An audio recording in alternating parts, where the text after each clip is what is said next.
Kindly note, if you intend to skip to any chapter, please click on the chapter's timecode in the description section. The Book of Leviticus, Chapter 1. The Lord called to Moses and spoke to him from the tent of meeting. He said, "Speak to the Israelites and say to them, when anyone among you brings an offering to the Lord, bring as your offering an animal from either the herd or the flock. If the offering is a burnt offering from the herd, you are to offer a male without defect. You must present it at the entrance to the tent of meeting, so that it will be acceptable to the Lord. You are to lay your hand on the head of the burnt offering, and it will be accepted on your behalf to make atonement for you. You are to slaughter the young bull before the Lord, and then Aaron's sons, the priest, shall bring the blood and splash it against the sides of the altar at the entrance to the tent of meeting. You are to skin the burnt offering and cut it into pieces. The sons of Aaron, the priests, are to put fire on the altar and arrange wood on the fire. Then Aaron's sons, the priests, shall arrange the pieces, including the head and the fat, on the wood that is burning on the altar. You are to wash the internal organs and the legs with water, and the priest is to burn all of it on the altar. It is a burnt offering, a food offering, an aroma pleasing to the Lord. If the offering is a burnt offering from the flock, from either the sheep or the goats, you are to offer a male without defect. You are to slaughter it on the north side of the altar before the Lord, and Aaron's sons, the priests, shall splash its blood against the sides of the altar. You are to cut it into pieces, and the priest shall arrange them, including the head and the fat, on the wood that is burning on the altar. You are to wash the internal organs and the legs with water, and the priest is to bring all of them and burn them on the altar. It is a burnt offering, a food offering, an aroma pleasing to the Lord. If the offering to the Lord is a burnt offering of birds, you are to offer a dove or a young pigeon. The priest shall bring it to the altar, wring off the head, and burn it on the altar. Its blood shall be drained out on the side of the altar. He is to remove the crop and the feathers, and throw them down east of the altar where the ashes are. He shall tear it open by the wings, not dividing it completely, and then the priest shall burn it on the wood that is burning on the altar. It is a burnt offering, a food offering, an aroma pleasing to the Lord. Leviticus 2. When anyone brings a grain offering to the Lord, their offering is to be of the finest flour. They are to pour olive oil on it, put incense on it, and take it to Aaron's sons, the priests. The priest shall take a handful of the flour and oil, together with all the incense, and burn this as a memorial portion on the altar, a food offering, an aroma pleasing to the Lord. The rest of the grain offering belongs to Aaron and his sons. It is a most holy part of the food offerings presented to the Lord. If you bring a grain offering baked in an oven, it is to consist of the finest flour, either thick loaves made without yeast and with olive oil mixed in, or thin loaves made without yeast and brushed with olive oil. If your grain offering is prepared on a griddle, it is to be made of the finest flour mixed with oil and without yeast. Crumble it and pour oil on it. It is a grain offering. If your grain offering is cooked in a pan, it is to be made of the finest flour and some olive oil. Bring the grain offering made of these things to the Lord, present it to the priest, who shall take it to the altar. He shall take out the memorial portion from the grain offering and burn it on the altar as a food offering, an aroma pleasing to the Lord. The rest of the grain offering belongs to Aaron and his sons. It is a most holy part of the food offerings presented to the Lord. Every grain offering you bring to the Lord must be made without yeast, for you are not to burn any yeast or honey in a food offering presented to the Lord. You may bring them to the Lord as an offering of the first fruits, but they are not to be offered on the altar as a pleasing aroma. Season all your grain offerings with salt. Do not leave the salt of the covenant of your God out of your grain offerings. Add salt to all your offerings. If you bring a grain offering of first fruits to the Lord, offer crushed heads of new grain roasted in the fire. Put oil and incense on it. It is a grain offering. The priest shall burn the memorial portion of the crushed grain and the oil together with all the incense as a food offering presented to the Lord. Leviticus 3. If your offering is a fellowship offering, and you offer an animal from the herd, whether male or female, you are to present before the Lord an animal without defect. You are to lay your hand on the head of your offering and slaughter it at the entrance to the tent of meeting. Then Aaron's sons, the priests, shall splash the blood against the sides of the altar. From the fellowship offering you are to bring a food offering to the Lord, the internal organs and all the fat that is connected to them, both kidneys with the fat on them near the loins, and the long lobe of the liver, which you will remove with the kidneys. Then Aaron's sons are to burn it on the altar on top of the burnt offering that is lying on the burning wood. It is a food offering, an aroma pleasing to the Lord. If you offer an animal from the flock as a fellowship offering to the Lord, you are to offer a male or female without defect. If you offer a lamb, you are to present it before the Lord. Lay your hand on its head and slaughter it in front of the tent of meeting. Then Aaron's sons shall splash its blood against the sides of the altar. From the fellowship offering you are to bring a food offering to the Lord, its fat, the entire fat tail cut off close to the backbone, the internal organs and all the fat that is connected to them, both kidneys with the fat on them near the loins, and the long lobe of the liver, which you will remove with the kidneys. The priest shall burn them on the altar as a food offering presented to the Lord. If your offering is a goat, you are to present it before the Lord. Lay your hand on its head and slaughter it in front of the tent of meeting. Then Aaron's sons shall splash its blood against the sides of the altar. From what you offer you are to present this food offering to the Lord, the internal organs and all the fat that is connected to them, both kidneys with the fat on them near the loins, and the long lobe of the liver, which you will remove with the kidneys. The priest shall burn them on the altar as a food offering, a pleasing aroma. All the fat is the Lord's. This is a lasting ordinance for the generations to come. Wherever you live, you must not eat any fat or any blood. Leviticus 4. The Lord said to Moses, Say to the Israelites, when anyone sins unintentionally and does what is forbidden in any of the Lord's commands, if the anointed priest sins, bringing guilt on the people, he must bring to the Lord a young bull without defect as a sin offering for the sin he has committed. He is to present the bull at the entrance to the tent of meeting before the Lord. He is to lay his hand on its head and slaughter it there before the Lord. Then the anointed priest shall take some of the bull's blood and carry it into the tent of meeting. He is to dip his finger into the blood and sprinkle some of it 7 times before the Lord in front of the curtain of the sanctuary. The priest shall then put some of the blood on the horns of the altar of fragrant incense that is before the Lord in the tent of meeting. The rest of the bull's blood he shall pour out at the base of the altar of burnt offering at the entrance to the tent of meeting. He shall remove all the fat from the bull of the sin offering, all the fat that is connected to the internal organs, both kidneys with the fat on them near the loins, and the long lobe of the liver, which he will remove with the kidneys, just as the fat is removed from the ox sacrificed as a fellowship offering. Then the priest shall burn them on the altar of burnt offering. But the hide of the bull and all its flesh, as well as the head and legs, the internal organs and the intestines, that is, all the rest of the bull, he must take outside the camp to a place ceremonially clean, where the ashes are thrown, and burn it there in a wood fire on the ash heap.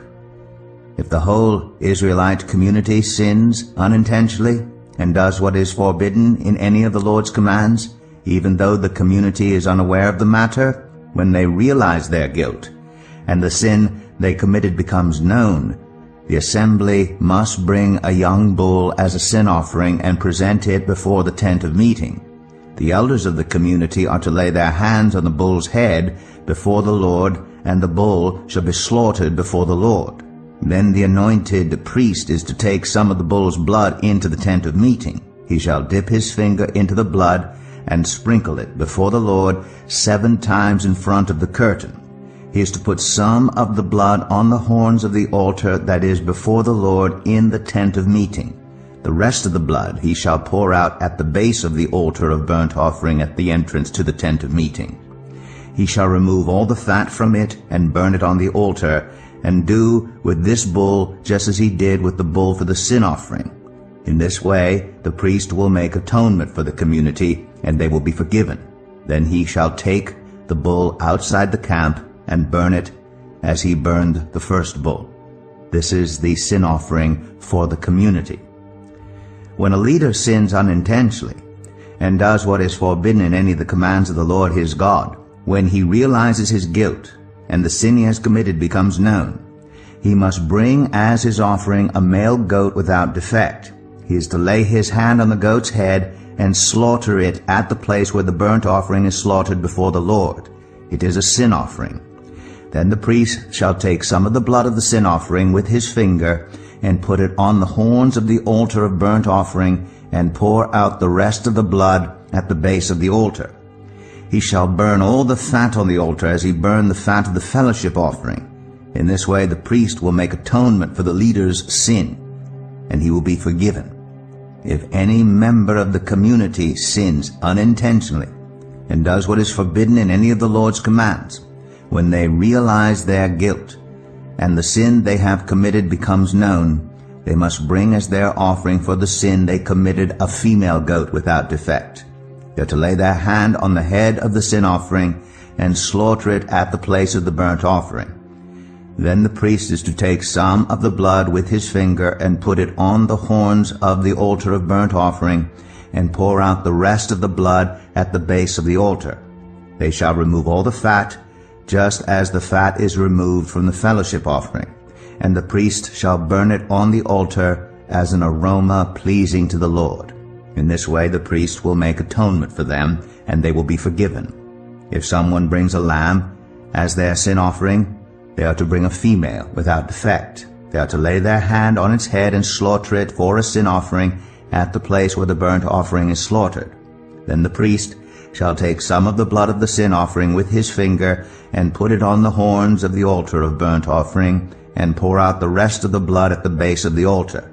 They shall remove all the fat, just as the fat is removed from the lamb of the fellowship offering, and the priest shall burn it on the altar on top of the food offerings presented to the Lord. In this way the priest shall make atonement for them for the sin they have committed, and they will be forgiven. Leviticus 5. If anyone sins because they do not speak up when they hear a public charge to testify regarding something they have seen or learned about, they will be held responsible. If anyone becomes aware that they are guilty, if they unwittingly touch anything ceremonially unclean, whether the carcass of an unclean animal, wild or domestic, or of any unclean creature that moves along the ground, and they are unaware that they have become unclean, but then they come to realize their guilt, or if they touch human uncleanness, anything that would make them unclean, even though they are unaware of it, but then they learn of it and realize their guilt, or if anyone thoughtlessly takes an oath to do anything, whether good or evil, in any matter one might carelessly swear about, even though they are unaware of it, but then they learn of it and realize their guilt. When anyone becomes aware that they are guilty in any of these matters, they must confess in what way they have sinned. As a penalty for the sin they have committed, they must bring to the Lord a female lamb or goat from the flock as a sin offering, and the priest shall make atonement for them for their sin. Anyone who cannot afford a lamb is to bring 2 doves or 2 young pigeons to the Lord as a penalty for their sin, one for a sin offering and the other for a burnt offering. They are to bring them to the priest, who shall first offer the one for the sin offering. He is to wring its head from its neck, not dividing it completely, and is to splash some of the blood of the sin offering against the side of the altar. The rest of the blood must be drained out at the base of the altar. It is a sin offering. The priest shall then offer the other as a burnt offering in the prescribed way, and make atonement for them for the sin they have committed, and they will be forgiven. If, however, they cannot afford 2 doves or 2 young pigeons, they are to bring as an offering for their sin 1/10 of an ephah of the finest flour for a sin offering. They must not put olive oil or incense on it, because it is a sin offering. They are to bring it to the priest, who shall take a handful of it as a memorial portion and burn it on the altar on top of the food offerings presented to the Lord. It is a sin offering. In this way the priest will make atonement for them for any of these sins they have committed, and they will be forgiven. The rest of the offering will belong to the priest, as in the case of the grain offering. The Lord said to Moses, "When anyone is unfaithful to the Lord by sinning unintentionally in regard to any of the Lord's holy things, they are to bring to the Lord as a penalty a ram from the flock, one without defect, and of the proper value in silver, according to the sanctuary shekel. It is a guilt offering.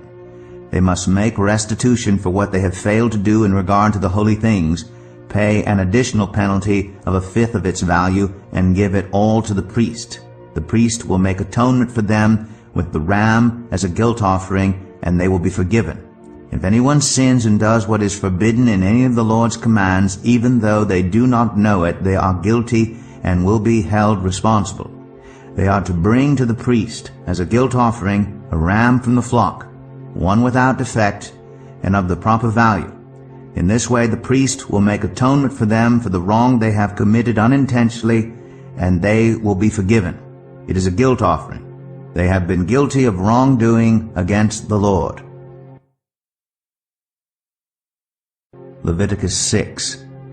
The Lord said to Moses, "If anyone sins and is unfaithful to the Lord by deceiving a neighbor about something entrusted to them or left in their care, or about something stolen, or if they cheat their neighbor, or if they find lost property and lie about it, or if they swear falsely about any such sin that people may commit, when they sin in any of these ways and realize their guilt, they must return what they have stolen or taken by extortion, or what was entrusted to them, or the lost property they found, or whatever it was they swore falsely about.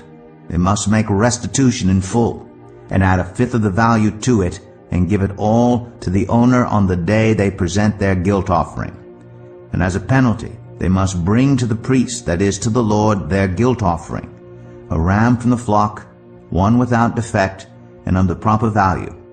In this way the priest will make atonement for them before the Lord, and they will be forgiven for any of the things they did that made them guilty. The Lord said to Moses, "Give Aaron and his sons this command. These are the regulations for the burnt offering. The burnt offering is to remain on the altar hearth throughout the night, till morning, and the fire must be kept burning on the altar. The priest shall then put on his linen clothes, with linen undergarments next to his body, and shall remove the ashes of the burnt offering that the fire has consumed on the altar, and place them beside the altar. Then he is to take off these clothes and put on others, and carry the ashes outside the camp to a place that is ceremonially clean. The fire on the altar must be kept burning. It must not go out. Every morning the priest is to add firewood and arrange the burnt offering on the fire, and burn the fat of the fellowship offerings on it. The fire must be kept burning on the altar continuously. It must not go out. These are the regulations for the grain offering. Aaron's sons are to bring it before the Lord in front of the altar. The priest is to take a handful of the finest flour and some olive oil, together with all the incense on the grain offering, and burn the memorial portion on the altar as an aroma pleasing to the Lord. Aaron and his sons shall eat the rest of it, but it is to be eaten without yeast in the sanctuary area. They are to eat it in the courtyard of the tent of meeting. It must not be baked with yeast. I have given it as their share of the food offerings presented to me. Like the sin offering and the guilt offering, it is most holy. Any male descendant of Aaron may eat it. For all generations to come, it is his perpetual share of the food offerings presented to the Lord. Whatever touches them will become holy. The Lord also said to Moses, "This is the offering Aaron and his sons are to bring to the Lord on the day he is anointed: 1/10 of an ephah of the finest flour as a regular grain offering, half of it in the morning and half in the evening. It must be prepared with oil on a griddle. Bring it well mixed, and present the grain offering broken in pieces as an aroma pleasing to the Lord. The son who is to succeed him as anointed priest shall prepare it. It is the Lord's perpetual share, and is to be burned completely. Every grain offering of a priest shall be burned completely. It must not be eaten. The Lord said to Moses, Say to Aaron and his sons, These are the regulations for the sin offering. The sin offering is to be slaughtered before the Lord in the place the burnt offering is slaughtered. It is most holy. The priest who offers it shall eat it. It is to be eaten in the sanctuary area, in the courtyard of the tent of meeting. Whatever touches any of the flesh will become holy. And if any of the blood is spattered on a garment, you must wash it in the sanctuary area. The clay pot the meat is cooked in must be broken. But if it is cooked in a bronze pot, the pot is to be scoured and rinsed with water. Any male in a priest's family may eat it. It is most holy.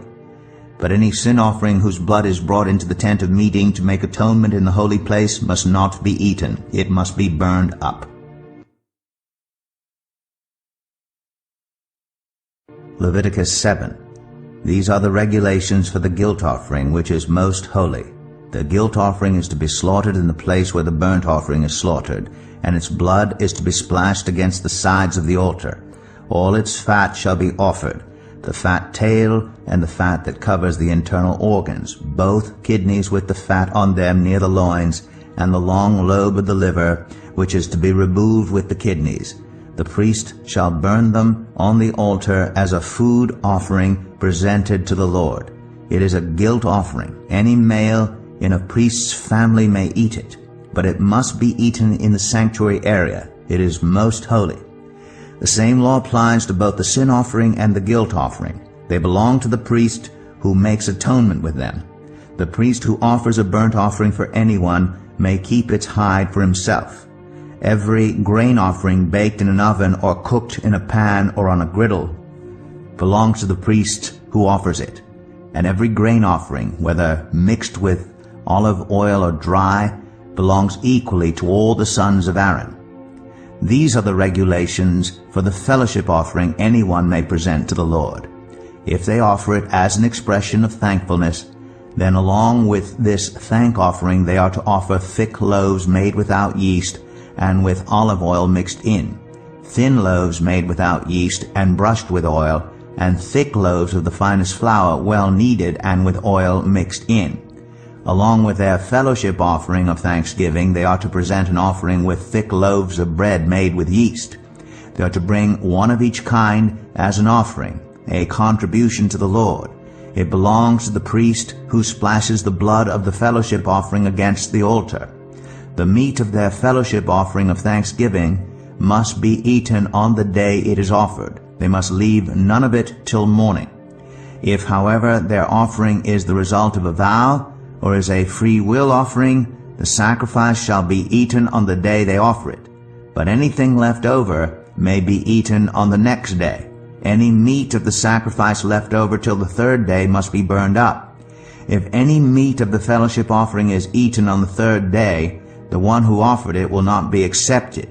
It will not be reckoned to their credit, for it has become impure. The person who eats any of it will be held responsible. Meat that touches anything ceremonially unclean must not be eaten. It must be burned up.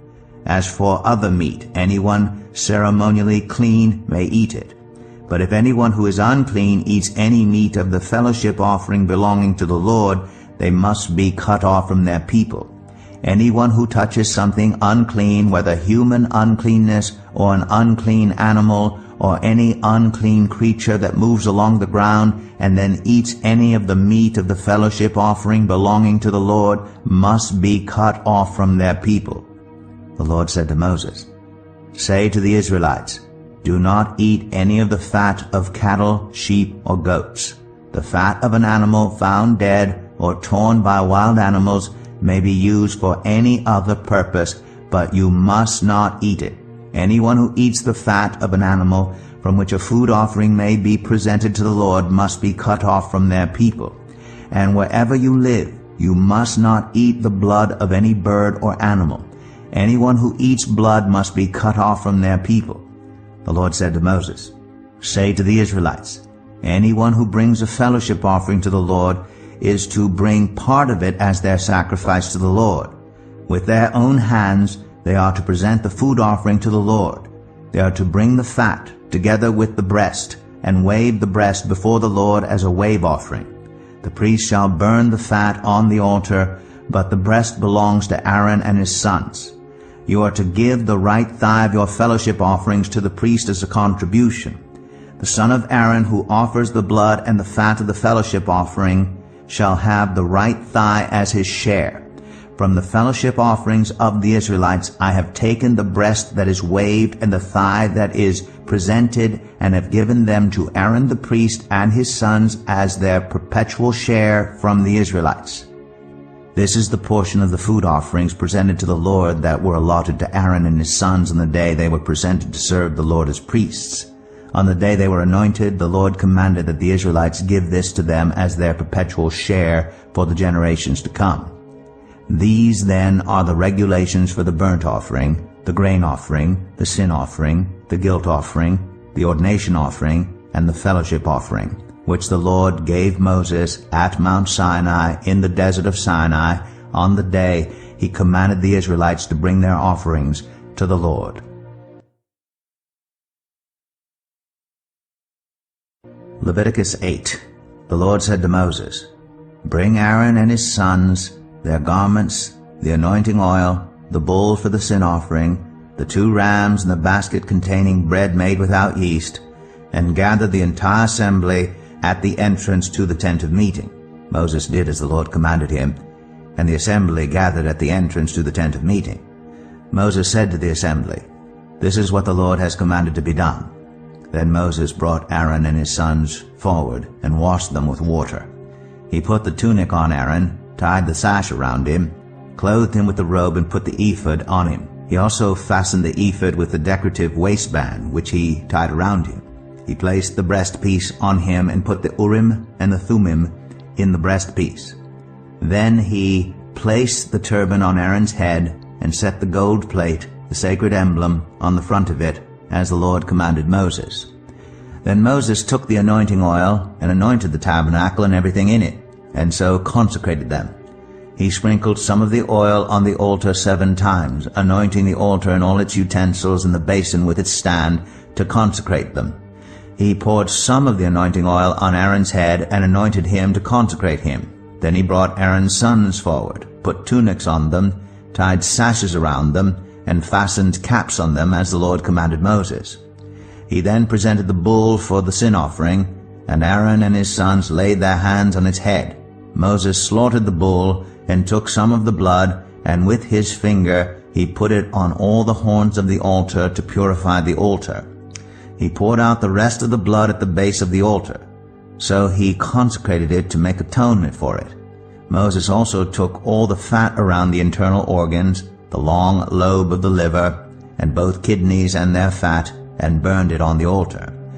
But the bull, with its hide and its flesh and its intestines, he burned up outside the camp, as the Lord commanded Moses. He then presented the ram for the burnt offering, and Aaron and his sons laid their hands on its head. Then Moses slaughtered the ram and splashed the blood against the sides of the altar. He cut the ram into pieces, and burned the head, the pieces, and the fat. He washed the internal organs and the legs with water, and burned the whole ram on the altar. It was a burnt offering, a pleasing aroma, a food offering presented to the Lord, as the Lord commanded Moses. He then presented the other ram, the ram for the ordination, and Aaron and his sons laid their hands on its head. Moses slaughtered the ram and took some of its blood and put it on the lobe of Aaron's right ear, on the thumb of his right hand, and on the big toe of his right foot.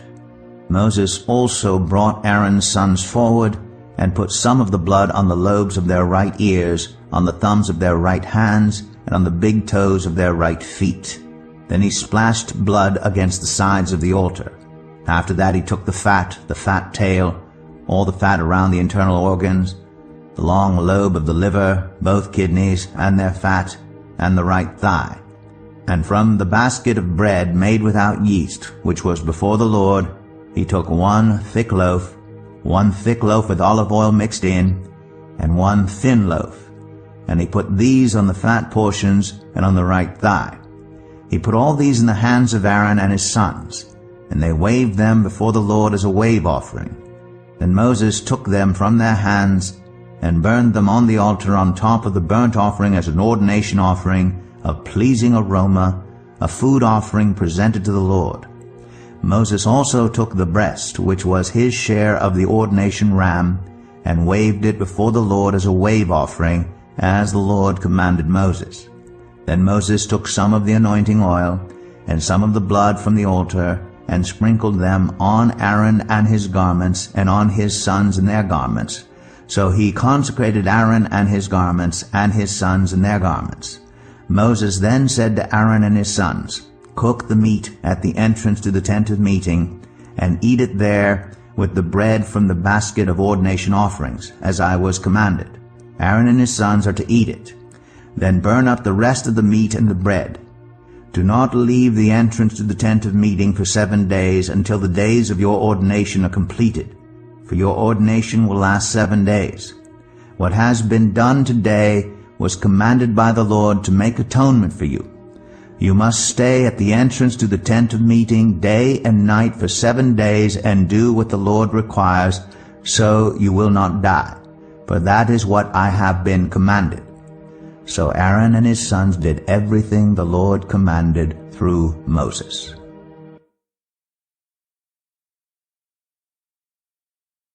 Leviticus 9. On the 8th day Moses summoned Aaron and his sons and the elders of Israel. He said to Aaron, "Take a bull calf for your sin offering, and a ram for your burnt offering, both without defect, and present them before the Lord. Then say to the Israelites, Take a male goat for a sin offering, a calf and a lamb, both a year old and without defect, for a burnt offering, and an ox and a ram for a fellowship offering to sacrifice before the Lord, together with a grain offering mixed with olive oil. For today the Lord will appear to you." They took the things Moses commanded to the front of the tent of meeting, and the entire assembly came near and stood before the Lord. Then Moses said, "This is what the Lord has commanded you to do, so that the glory of the Lord may appear to you." Moses said to Aaron, "Come to the altar and sacrifice your sin offering and your burnt offering, and make atonement for yourself and the people. Sacrifice the offering that is for the people, and make atonement for them, as the Lord has commanded." So Aaron came to the altar and slaughtered the calf as a sin offering for himself. His sons brought the blood to him, and he dipped his finger into the blood and put it on the horns of the altar. The rest of the blood he poured out at the base of the altar. On the altar he burned the fat, the kidneys, and the long lobe of the liver from the sin offering, as the Lord commanded Moses. The flesh and the hide he burned up outside the camp. Then he slaughtered the burnt offering. His sons handed him the blood, and he splashed it against the sides of the altar. They handed him the burnt offering piece by piece, including the head, and he burned them on the altar. He washed the internal organs and the legs, and burned them on top of the burnt offering on the altar. Aaron then brought the offering that was for the people. He took the goat for the people's sin offering, and slaughtered it, and offered it for a sin offering as he did with the first one. He brought the burnt offering and offered it in the prescribed way. He also brought the grain offering, took a handful of it, and burned it on the altar in addition to the morning's burnt offering. He slaughtered the ox and the ram as the fellowship offering for the people. His sons handed him the blood, and he splashed it against the sides of the altar. But the fat portions of the ox and the ram, the fat tail, the layer of fat, the kidneys, and the long lobe of the liver, these they laid on the breasts, and then Aaron burned the fat on the altar. Aaron waved the breasts and the right thigh before the Lord as a wave offering, as Moses commanded. Then Aaron lifted his hands toward the people and blessed them. And having sacrificed the sin offering, the burnt offering, and the fellowship offering, he stepped down. Moses and Aaron then went into the tent of meeting. When they came out, they blessed the people. And the glory of the Lord appeared to all the people. Fire came out from the presence of the Lord and consumed the burnt offering and the fat portions on the altar. And when all the people saw it, they shouted for joy and fell face down. Leviticus 10. Aaron's sons, Nadab and Abihu, took their censers, put fire in them, and added incense. And they offered unauthorized fire before the Lord, contrary to his command. So fire came out from the presence of the Lord and consumed them, and they died before the Lord. Moses then said to Aaron, "This is what the Lord spoke of when he said, 'Among those who approach me I will be proved holy. In the sight of all the people I will be honored.'" Aaron remained silent.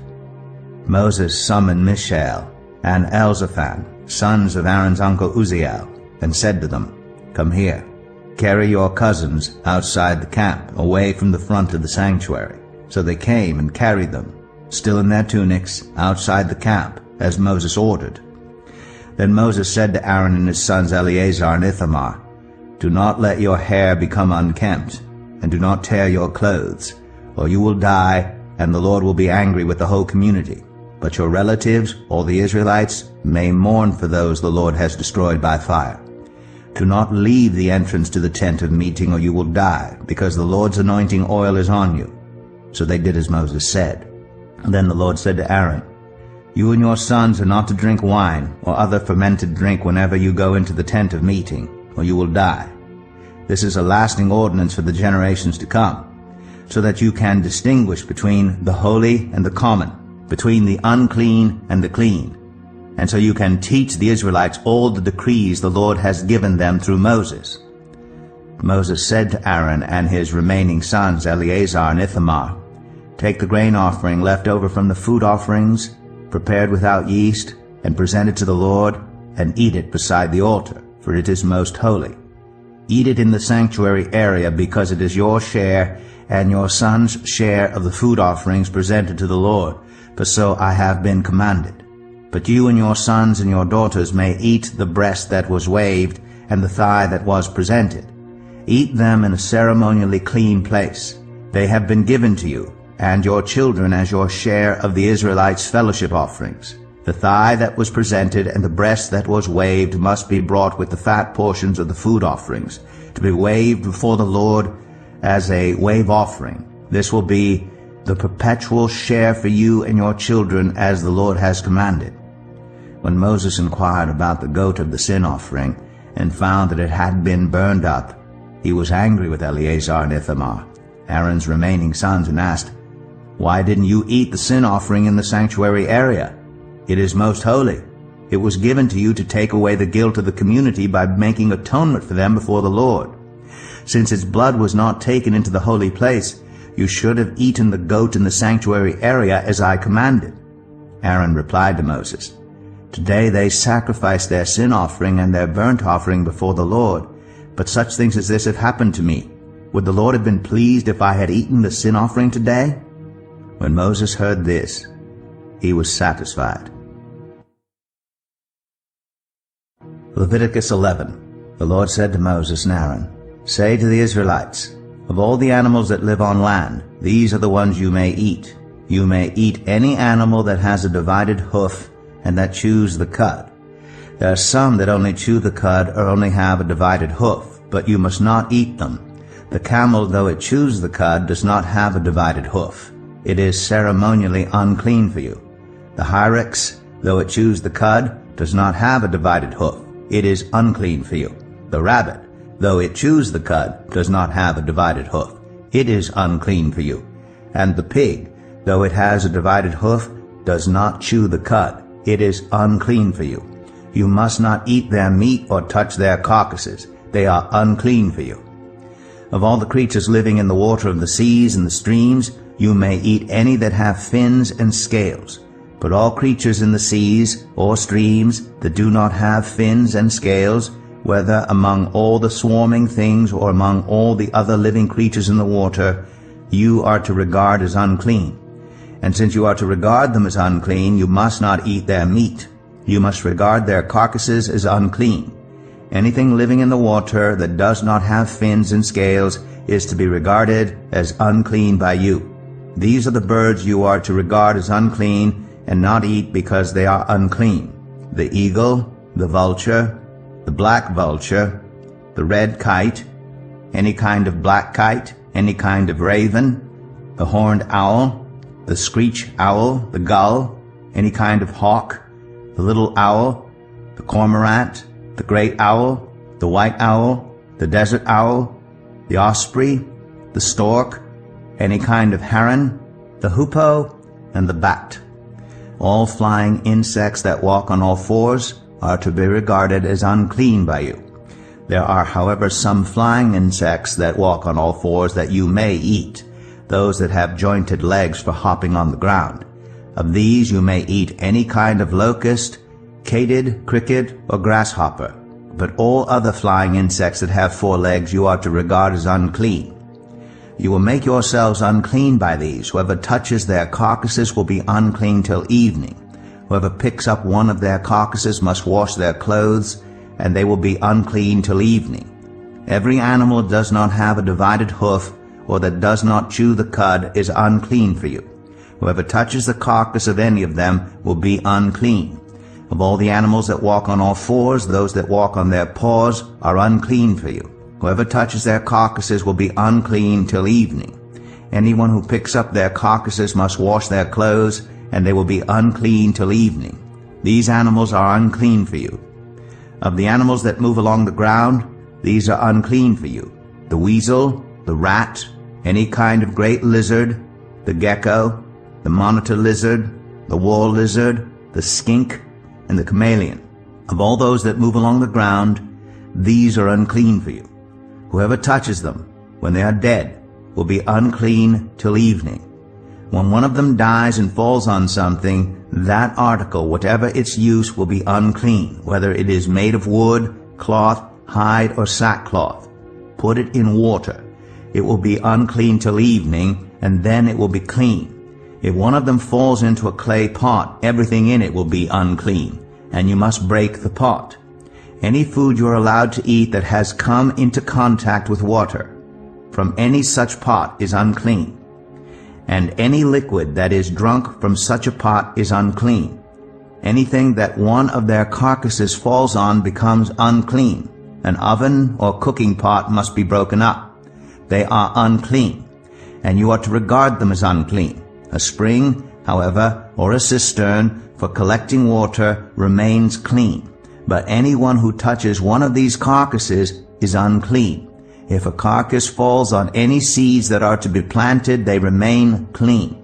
But if water has been put on the seed and a carcass falls on it, it is unclean for you.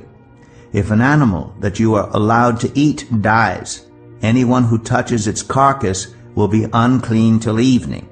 Anyone who eats some of its carcass must wash their clothes, and they will be unclean till evening. Anyone who picks up the carcass must wash their clothes, and they will be unclean till evening.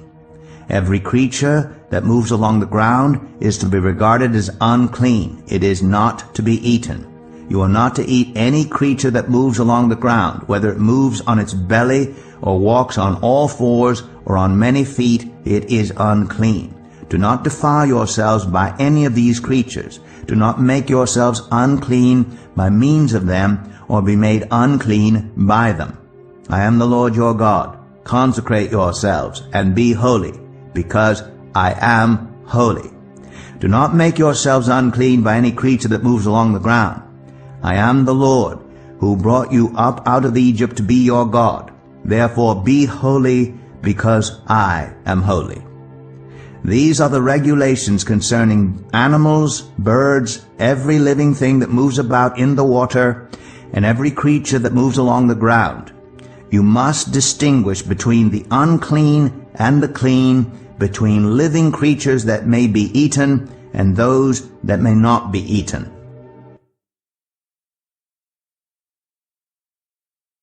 Leviticus 12. The Lord said to Moses, "Say to the Israelites, a woman who becomes pregnant and gives birth to a son will be ceremonially unclean for 7 days, just as she is unclean during her monthly period. On the 8th day the boy is to be circumcised. Then the woman must wait 33 days to be purified from her bleeding. She must not touch anything sacred or go to the sanctuary until the days of her purification are over. If she gives birth to a daughter for 2 weeks, the woman will be unclean as during her period. Then she must wait 66 days to be purified from her bleeding.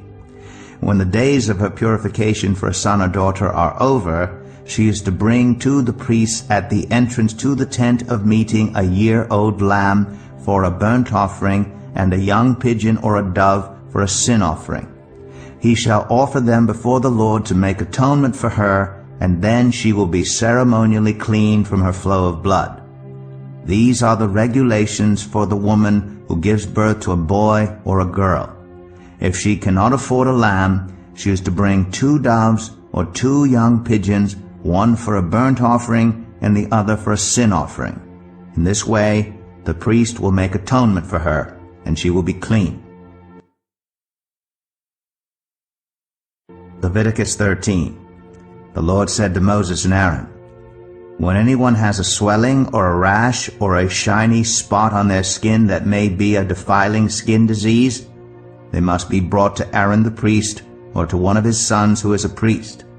The priest is to examine the sore on the skin, and if the hair on the sore has turned white, and the sore appears to be more than skin deep, it is a defiling skin disease. When the priest examines that person, he shall pronounce them ceremonially unclean. If the shiny spot on the skin is white, but does not appear to be more than skin deep, and the hair in it has not turned white, the priest is to isolate the affected person for 7 days. On the 7th day the priest is to examine them, and if he sees that the sore is unchanged and has not spread in the skin, he is to isolate them for another 7 days. On the 7th day the priest is to examine them again, and if the sore has faded and has not spread in the skin, the priest shall pronounce them clean. It is only a rash. They must wash their clothes, and they will be clean. But if the rash does spread in their skin after they have shown themselves to the priest to be pronounced clean, they must appear before the priest again. The priest is to examine that person, and if the rash has spread in the skin, he shall pronounce them unclean. It is a defiling skin disease. When anyone has a defiling skin disease, they must be brought to the priest. The priest is to examine them, and if there is a white swelling in the skin that has turned the hair white, and if there is raw flesh in the swelling, it is a chronic skin disease, and the priest shall pronounce them unclean. He is not to isolate them because they are already unclean. If the disease breaks out all over their skin, and, so far as the priest can see, it covers all the skin of the affected person from head to foot, the priest is to examine them, and if the disease has covered their whole body, he shall pronounce them clean. Since it has all turned white, they are clean. But whenever raw flesh appears on them, they will be unclean. When the priest sees the raw flesh, he shall pronounce them unclean. The raw flesh is unclean. They have a defiling disease. If the raw flesh changes and turns white, they must go to the priest. The priest is to examine them, and if the sores have turned white, the priest shall pronounce the affected person clean. Then they will be clean. When someone has a boil on their skin and it heals, and in the place where the boil was, a white swelling or reddish-white spot appears, they must present themselves to the priest. The priest is to examine it, and if it appears to be more than skin deep, and the hair in it has turned white, the priest shall pronounce that person unclean. It is a defiling skin disease that has broken out where the boil was. But if when the priest examines it, there is no white hair in it, and it is not more than skin deep, and has faded, then the priest is to isolate them for 7 days. If it is spreading in the skin, the priest shall pronounce them unclean. It is a defiling disease. But if the spot is unchanged and has not spread, it is only a scar from the boil, and the priest shall pronounce them clean. When someone has a burn on their skin, and a reddish white or white spot appears in the raw flesh of the burn, the priest is to examine the spot, and if the hair in it has turned white, and it appears to be more than skin deep, it is a defiling disease that has broken out in the burn. The priest shall pronounce them unclean. it is a defiling skin disease. But if the priest examines it, and there is no white hair in the spot, and if it is not more than skin deep and has faded, then the priest is to isolate them for 7 days. On the 7th day the priest is to examine that person, and if it is spreading in the skin, the priest shall pronounce them unclean. It is a defiling skin disease. If, however, the spot is unchanged and has not spread in the skin but has faded, it is a swelling from the burn, and the priest shall pronounce them clean. It is only a scar from the burn. If a man or woman has a sore on their head or chin, the priest is to examine the sore, and if it appears to be more than skin deep, and the hair in it is yellow and thin, the priest shall pronounce them unclean. It is a defiling skin disease on the head or chin. But if when the priest examines a sore, it does not seem to be more than skin deep, and there is no black hair in it, then the priest is to isolate the affected person for 7 days. On the 7th day the priest is to examine the sore, and if it has not spread and there is no yellow hair in it, and it does not appear to be more than skin deep, then the man or woman must shave themselves except for the affected area, and the priest is to keep them isolated another 7 days. On the 7th day the priest is to examine the sore, and if it has not spread in the skin and appears to be no more than skin deep, the priest shall pronounce them clean. They must wash their clothes, and they will be clean. But if the sore does spread in the skin after they are pronounced clean, the priest is to examine them. And if he finds that the sore has spread in the skin, he does not need to look for yellow hair. They are unclean. If, however, the sore is unchanged, so far as the priest can see, and if black hair has not grown in it, the affected person is healed. They are clean, and the priest shall pronounce them clean. When a man or woman has white spots on the skin, the priest is to examine them. And if the spots are dull white, it is a harmless rash that has broken out on the skin. They are clean. A man who has lost his hair and is bald is clean. If he has lost his hair from the front of his scalp and has a bald forehead, he is clean. But if he has a reddish-white sore on his bald head or forehead, it is a defiling disease breaking out on his head or forehead. The priest is to examine him. And if the swollen sore on his head or forehead is reddish-white, like a defiling skin disease, the man is diseased and is unclean.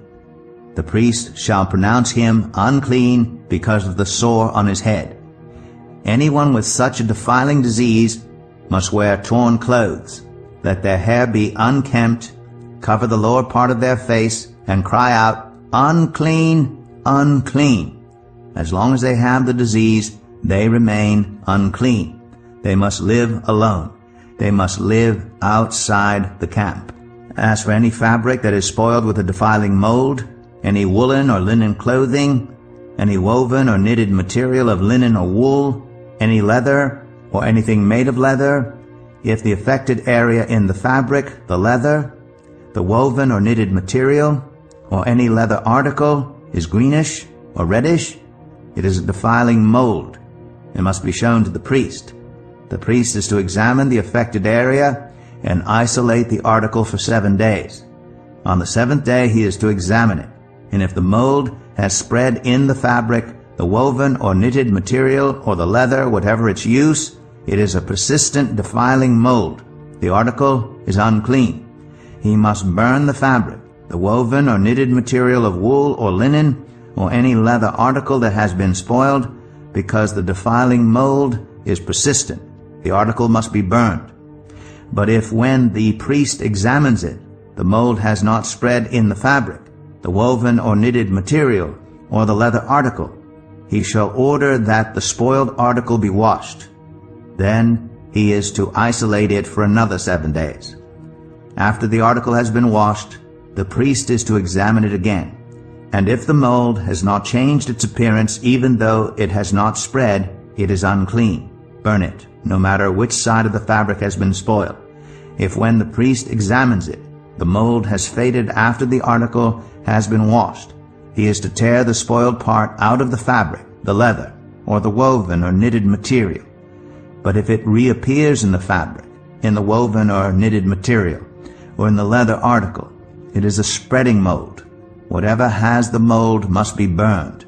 Any fabric woven or knitted material, or any leather article that has been washed and is rid of the mold must be washed again. Then it will be clean. These are the regulations concerning defiling molds in woolen or linen clothing, woven or knitted material, or any leather article, for pronouncing them clean or unclean.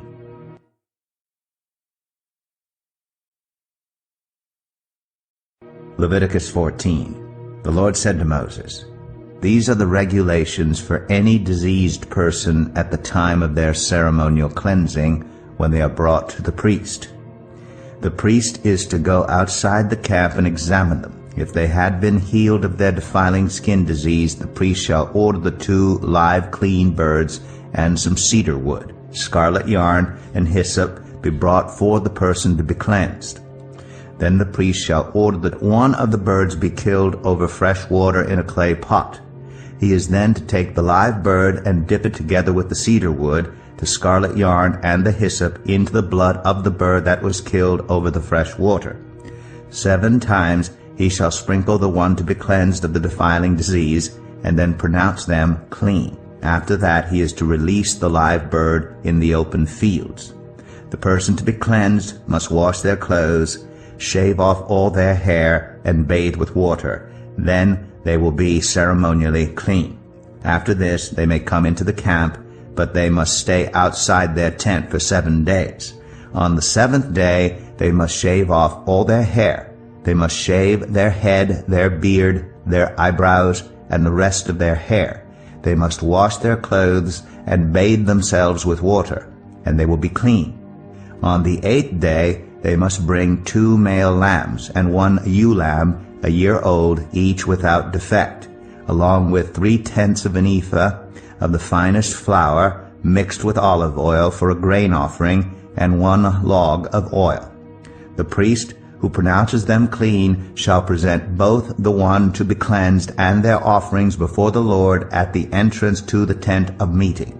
Then the priest is to take 1 of the male lambs and offer it as a guilt offering, along with the log of oil. He shall wave them before the Lord as a wave offering. He is to slaughter the lamb in the sanctuary area where the sin offering and the burnt offering are slaughtered. Like the sin offering, the guilt offering belongs to the priest. It is most holy. The priest is to take some of the blood of the guilt offering and put it on the lobe of the right ear of the one to be cleansed, on the thumb of their right hand, and on the big toe of their right foot. The priest shall then take some of the log of oil, pour it on the palm of his own left hand, dip his right forefinger into the oil in his palm, and with his finger sprinkle some of it before the Lord 7 times.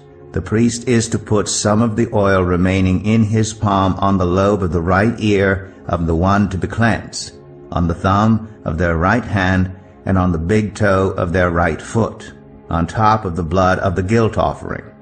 The rest of the oil in his palm the priest shall put on the head of the one to be cleansed, and make atonement for them before the Lord. Then the priest is to sacrifice the sin offering and make atonement for the one to be cleansed from their uncleanness. After that, the priest shall slaughter the burnt offering and offer it on the altar together with the grain offering, and make atonement for them, and they will be clean. If, however, they are poor and cannot afford these, they must take 1 male lamb as a guilt offering to be waved to make atonement for them, together with 1/10 of an ephah of the finest flour mixed with olive oil for a grain offering, a log of oil, and 2 doves or 2 young pigeons, such as they can afford, one for a sin offering and the other for a burnt offering. On the 8th day they must bring them for their cleansing to the priest at the entrance to the tent of meeting before the Lord. The priest is to take the lamb for the guilt offering, together with the log of oil, and wave them before the Lord as a wave offering. He shall slaughter the lamb for the guilt offering, and take some of its blood, and put it on the lobe of the right ear of the one to be cleansed, on the thumb of their right hand, and on the big toe of their right foot. The priest is to pour some of the oil into the palm of his own left hand, and with his right forefinger sprinkle some of the oil from his palm 7 times before the Lord. Some of the oil in his palm he is to put on the same places he put the blood of the guilt offering, on the lobe of the right ear of the one to be cleansed, on the thumb of their right hand, and on the big toe of their right foot. The rest of the oil in his palm the priest shall put on the head of the one to be cleansed, to make atonement for them before the Lord. Then he shall sacrifice the doves or the young pigeons, such as the person can afford, one as a sin offering and the other as a burnt offering, together with the grain offering. In this way the priest will make atonement before the Lord on behalf of the one to be cleansed. These are the regulations for anyone who has a defiling skin disease, and who cannot afford the regular offerings for their cleansing. The Lord said to Moses and Aaron, "When you enter the land of Canaan, which I am giving you as your possession, and I put a spreading mold in a house in that land, the owner of the house must go and tell the priest, 'I have seen something that looks like a defiling mold in my house.' The priest is to order the house to be emptied before he goes in to examine the mold, so that nothing in the house will be pronounced unclean. After this, the priest is to go in and inspect the house.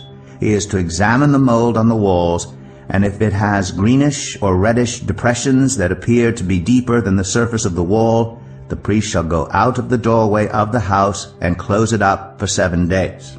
On the 7th day the priest shall return to inspect the house. If the mold has spread on the walls, he is to order that the contaminated stones be torn out and thrown into an unclean place outside the town. He must have all the inside walls of the house scraped, and the material that is scraped off dumped into an unclean place outside the town.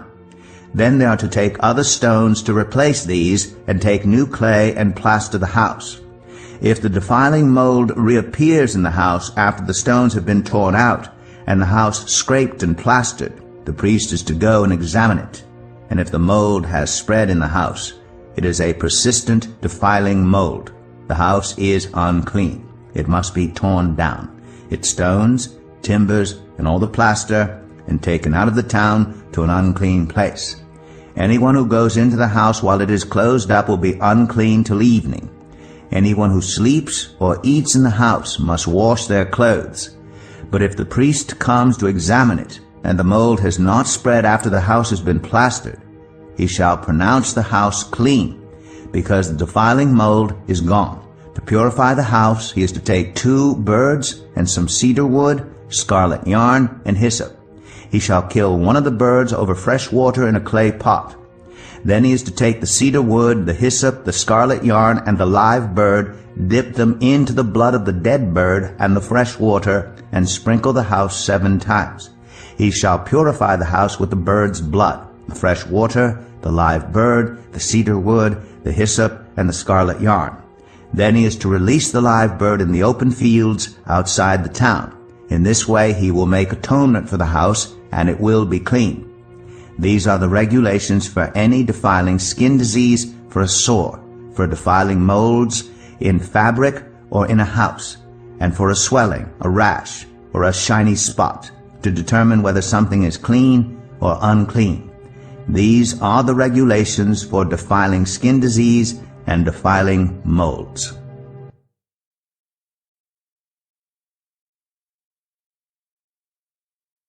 Leviticus 15. The Lord said to Moses and Aaron, "Speak to the Israelites and say to them, when any man has an unusual bodily discharge, such a discharge is unclean. Whether it continues flowing from his body or is blocked, it will make him unclean. This is how his discharge will bring about uncleanness. Any bed the man with a discharge lies on will be unclean, and anything he sits on will be unclean. Anyone who touches his bed must wash their clothes and bathe with water, and they will be unclean till evening. Whoever sits on anything that the man with a discharge sat on must wash their clothes and bathe with water, and they will be unclean till evening. Whoever touches the man who has a discharge must wash their clothes and bathe with water, and they will be unclean till evening. If the man with the discharge spits on anyone who is clean, they must wash their clothes and bathe with water, and they will be unclean till evening. Everything the man sits on when riding will be unclean, and whoever touches any of the things that were under him will be unclean till evening. Whoever picks up those things must wash their clothes and bathe with water, and they will be unclean till evening.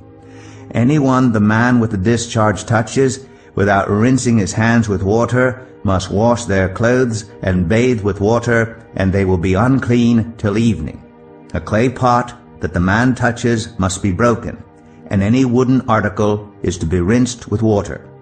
When a man is cleansed from his discharge, he is to count off 7 days for his ceremonial cleansing. He must wash his clothes and bathe himself with fresh water, and he will be clean.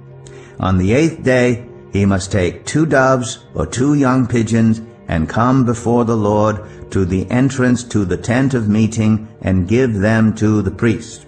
The priest is to sacrifice them, the one for a sin offering and the other for a burnt offering.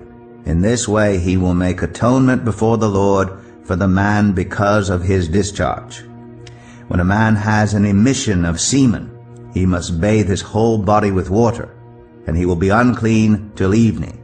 Any clothing or leather that has semen on it must be washed with water, and it will be unclean till evening.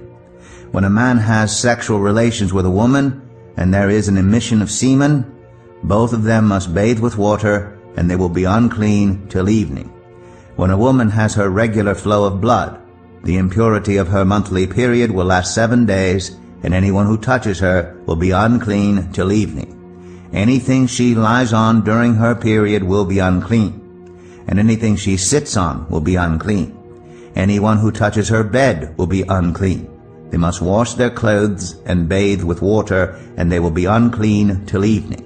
Anyone who touches anything she sits on will be unclean. They must wash their clothes and bathe with water, and they will be unclean till evening.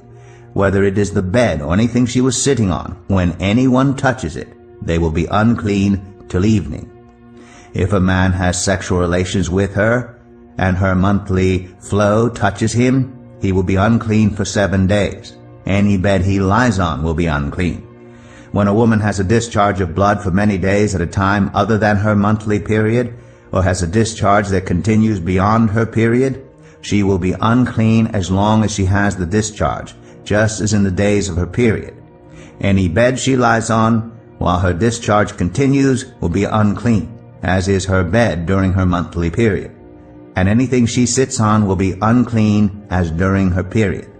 Anyone who touches them will be unclean. They must wash their clothes and bathe with water, and they will be unclean till evening. When she is cleansed from her discharge, she must count off 7 days, and after that she will be ceremonially clean. On the 8th day she must take 2 doves or 2 young pigeons and bring them to the priest at the entrance to the tent of meeting. The priest is to sacrifice one for a sin offering and the other for a burnt offering. In this way he will make atonement for her before the Lord for the uncleanness of her discharge. You must keep the Israelites separate from the things that make them unclean, so they will not die in their uncleanness for defiling my dwelling place which is among them. These are the regulations for a man with a discharge, for anyone made unclean by an emission of semen, for a woman in her monthly period, for a man or a woman with a discharge, and for a man who has sexual relations with a woman who is ceremonially unclean.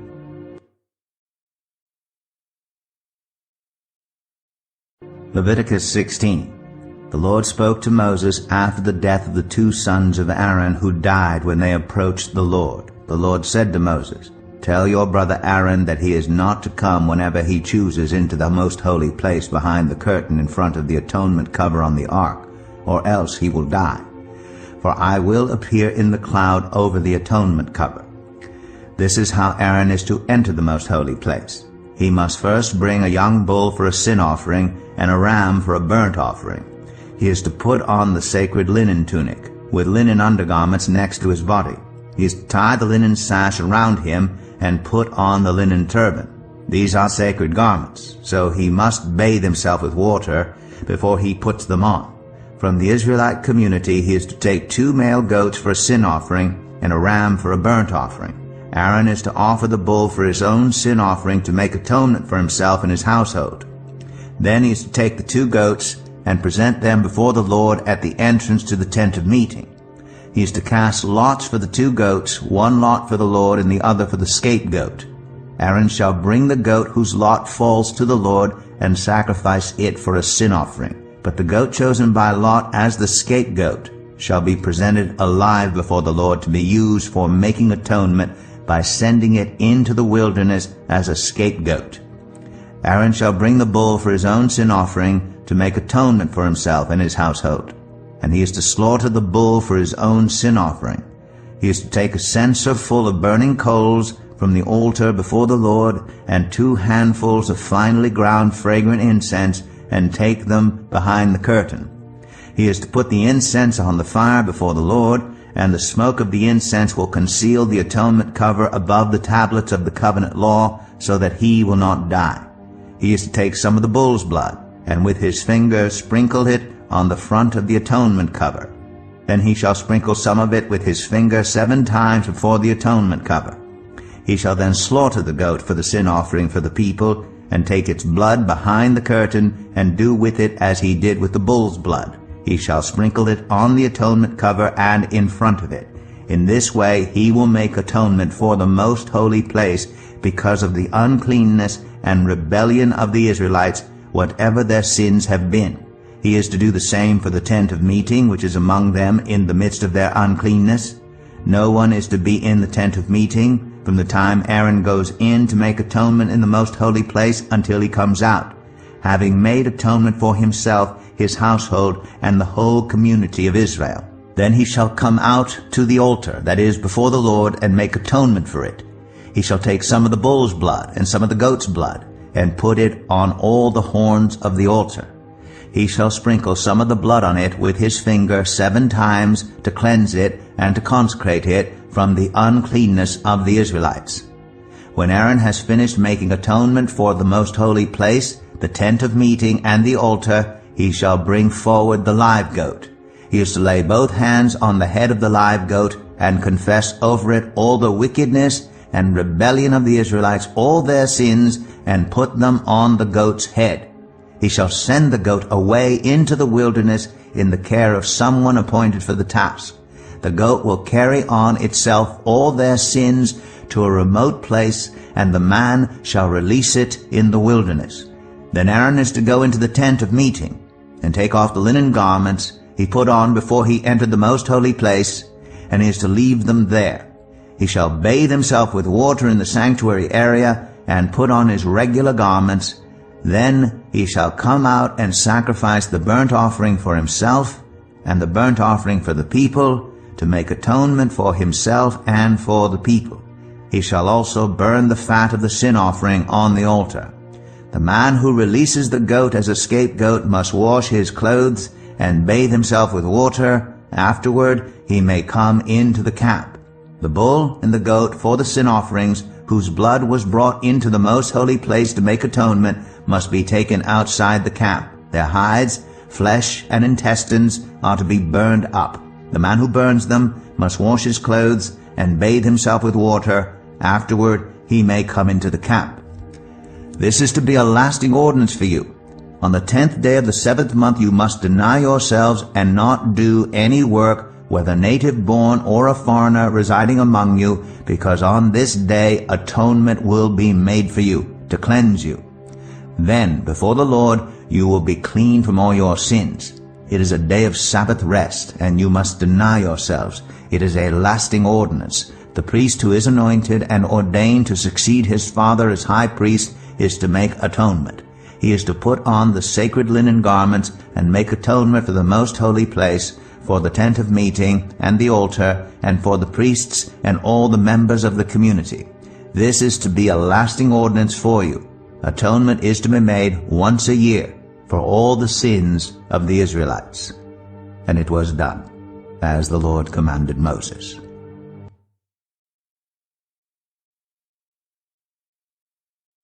Leviticus 17.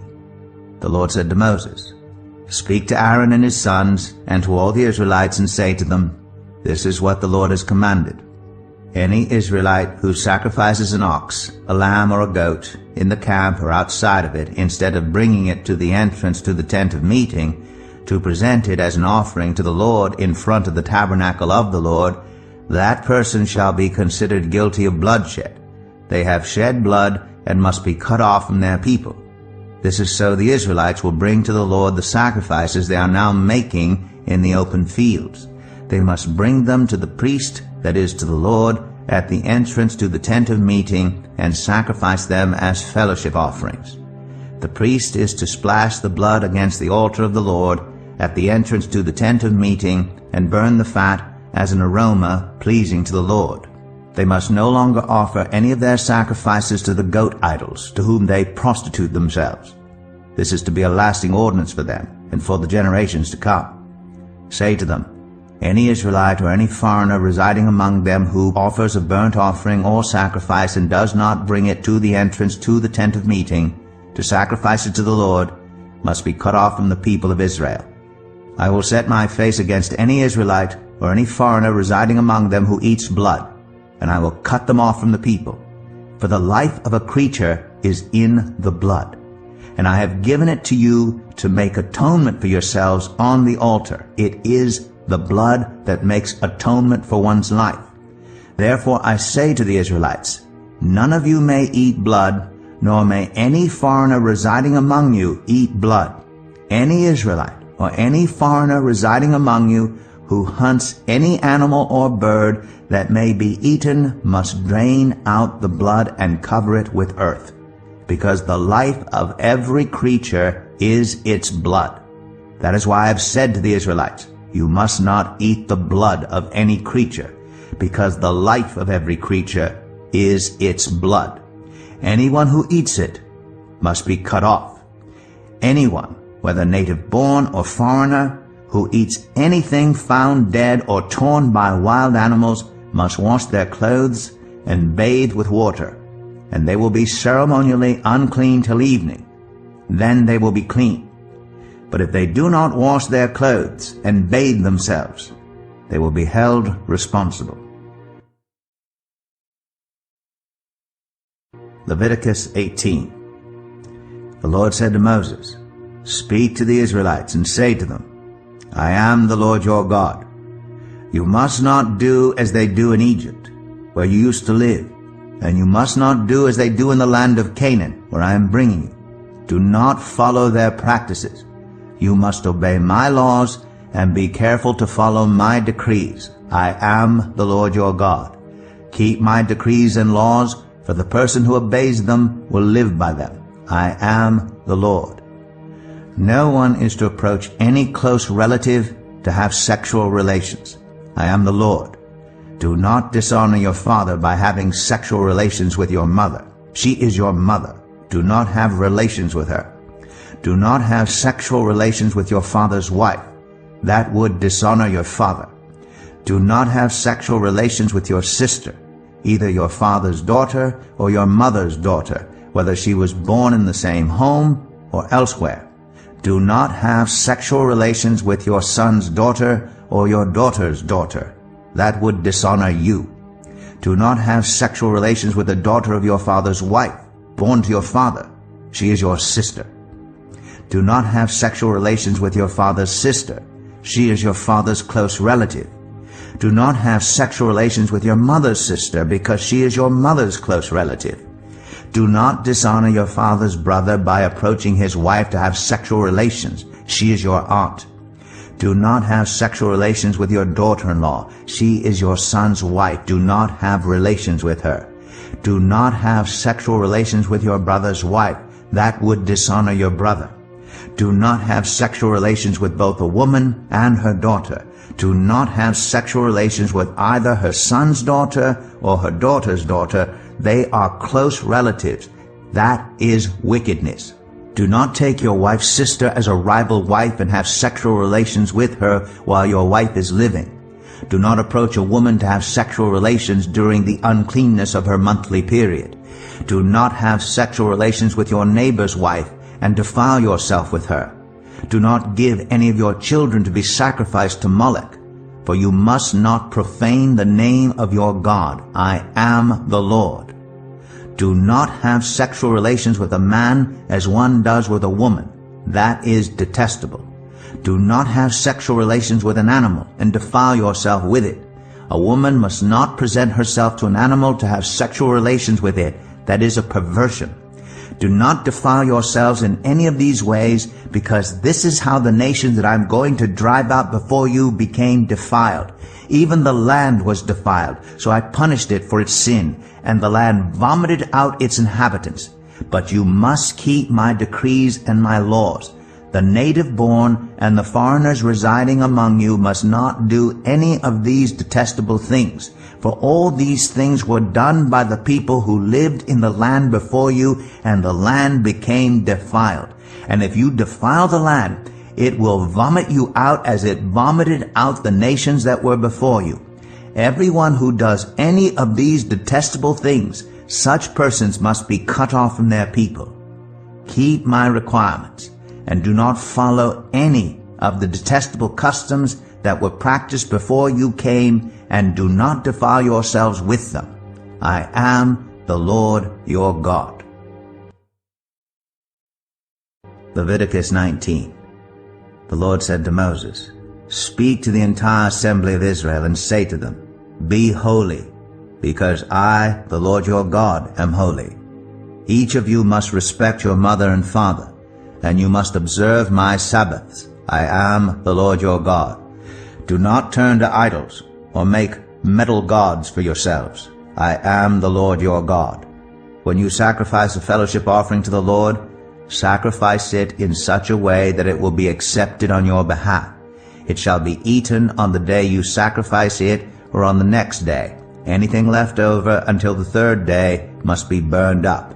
If any of it is eaten on the third day, it is impure, and will not be accepted. Whoever eats it will be held responsible, because they have desecrated what is holy to the Lord. They must be cut off from their people. When you reap the harvest of your land, do not reap to the very edges of your field, or gather the gleanings of your harvest. Do not go over your vineyard a second time, or pick up the grapes that have fallen. Leave them for the poor and the foreigner. I am the Lord your God. Do not steal. Do not lie. Do not deceive one another. Do not swear falsely by my name, and so profane the name of your God. I am the Lord. Do not defraud or rob your neighbor. Do not hold back the wages of a hired worker overnight.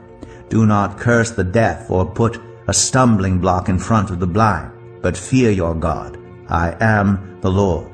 Do not pervert justice. Do not show partiality to the poor or favoritism to the great, but judge your neighbor fairly. Do not go about spreading slander among your people. Do not do anything that endangers your neighbor's life. I am the Lord. Do not hate a fellow Israelite in your heart. Rebuke your neighbor frankly, so you will not share in their guilt. Do not seek revenge or bear a grudge against anyone among your people, but love your neighbor as yourself. I am the Lord. Keep my decrees.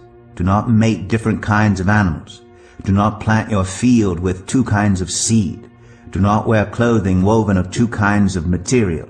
If a man sleeps with a female slave who is promised to another man, but who has not been ransomed or given her freedom, there must be due punishment. Yet they are not to be put to death, because she has not been freed. The man, however, must bring a ram to the entrance to the tent of meeting for a guilt offering to the Lord. With the ram of the guilt offering, the priest is to make atonement for him before the Lord for the sin he has committed, and his sin will be forgiven.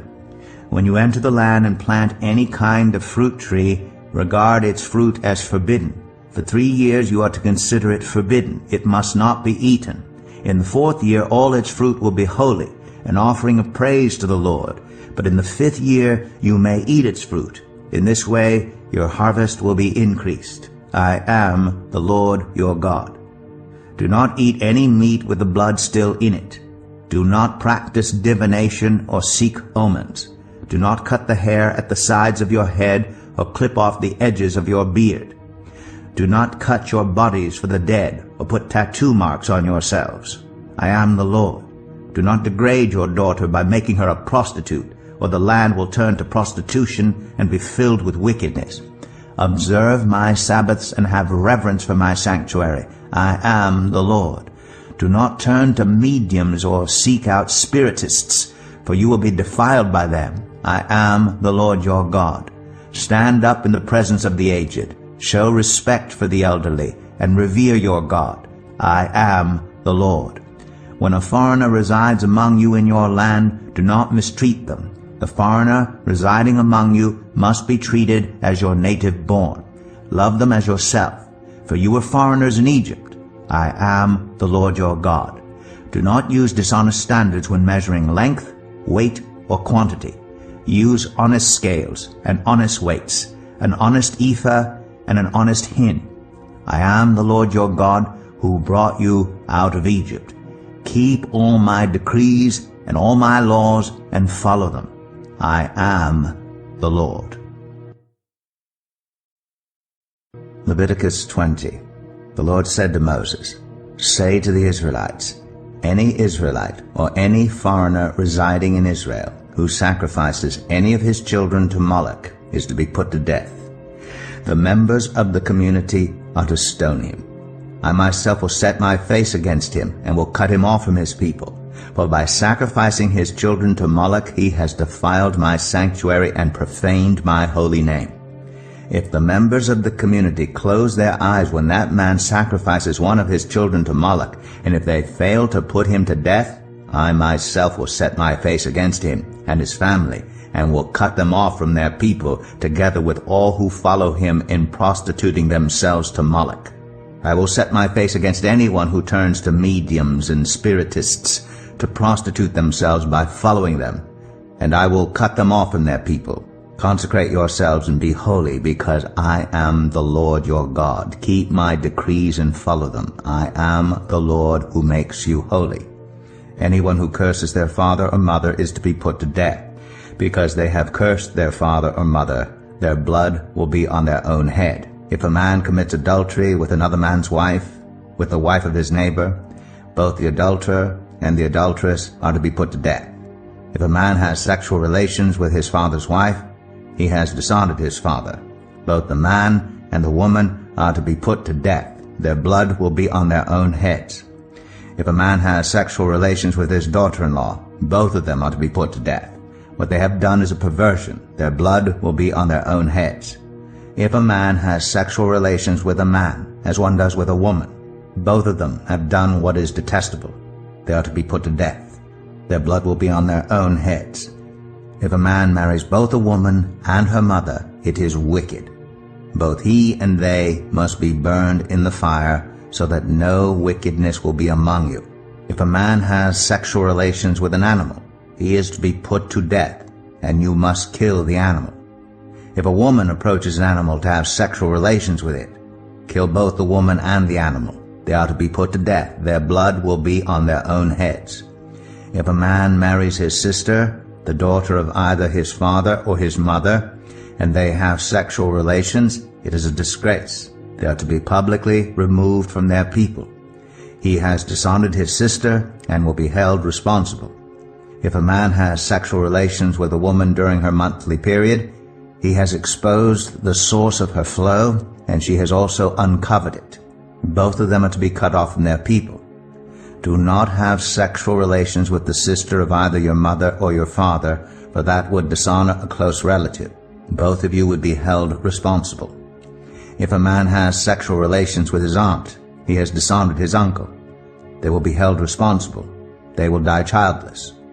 If a man marries his brother's wife, it is an act of impurity. He has dishonored his brother. They will be childless. Keep all my decrees and laws and follow them, so that the land where I am bringing you to live may not vomit you out. You must not live according to the customs of the nations I am going to drive out before you. Because they did all these things, I abhorred them. But I said to you, you will possess their land. I will give it to you as an inheritance, a land flowing with milk and honey. I am the Lord your God, who has set you apart from the nations. You must therefore make a distinction between clean and unclean animals, and between unclean and clean birds. Do not defile yourselves by any animal or bird or anything that moves along the ground. Those that I have set apart as unclean for you. You are to be holy to me, because I, the Lord, am holy, and I have set you apart from the nations to be my own. A man or woman who is a medium or a spiritist among you must be put to death. You are to stone them. Their blood will be on their own heads. Leviticus 21. The Lord said to Moses, Speak to the priests, the sons of Aaron, and say to them, A priest must not make himself ceremonially unclean for any of his people who die, except for a close relative, such as his mother or father, his son or daughter, his brother, or an unmarried sister who is dependent on him since she has no husband. For her he may make himself unclean. He must not make himself unclean for people related to him by marriage, and so defile himself. Priests must not shave their heads or shave off the edges of their beards or cut their bodies. They must be holy to their God, and must not profane the name of their God. Because they present the food offerings to the Lord, the food of their God, they are to be holy. They must not marry women defiled by prostitution or divorced from their husbands, because priests are holy to their God. Regard them as holy, because they offer up the food of your God. Consider them holy, because I, the Lord, am holy, I who make you holy. If a priest's daughter defiles herself by becoming a prostitute, she disgraces her father. She must be burned in the fire. The high priest, the one among his brothers who has had the anointing oil poured on his head and who has been ordained to wear the priestly garments, must not let his hair become unkempt or tear his clothes. He must not enter a place where there is a dead body.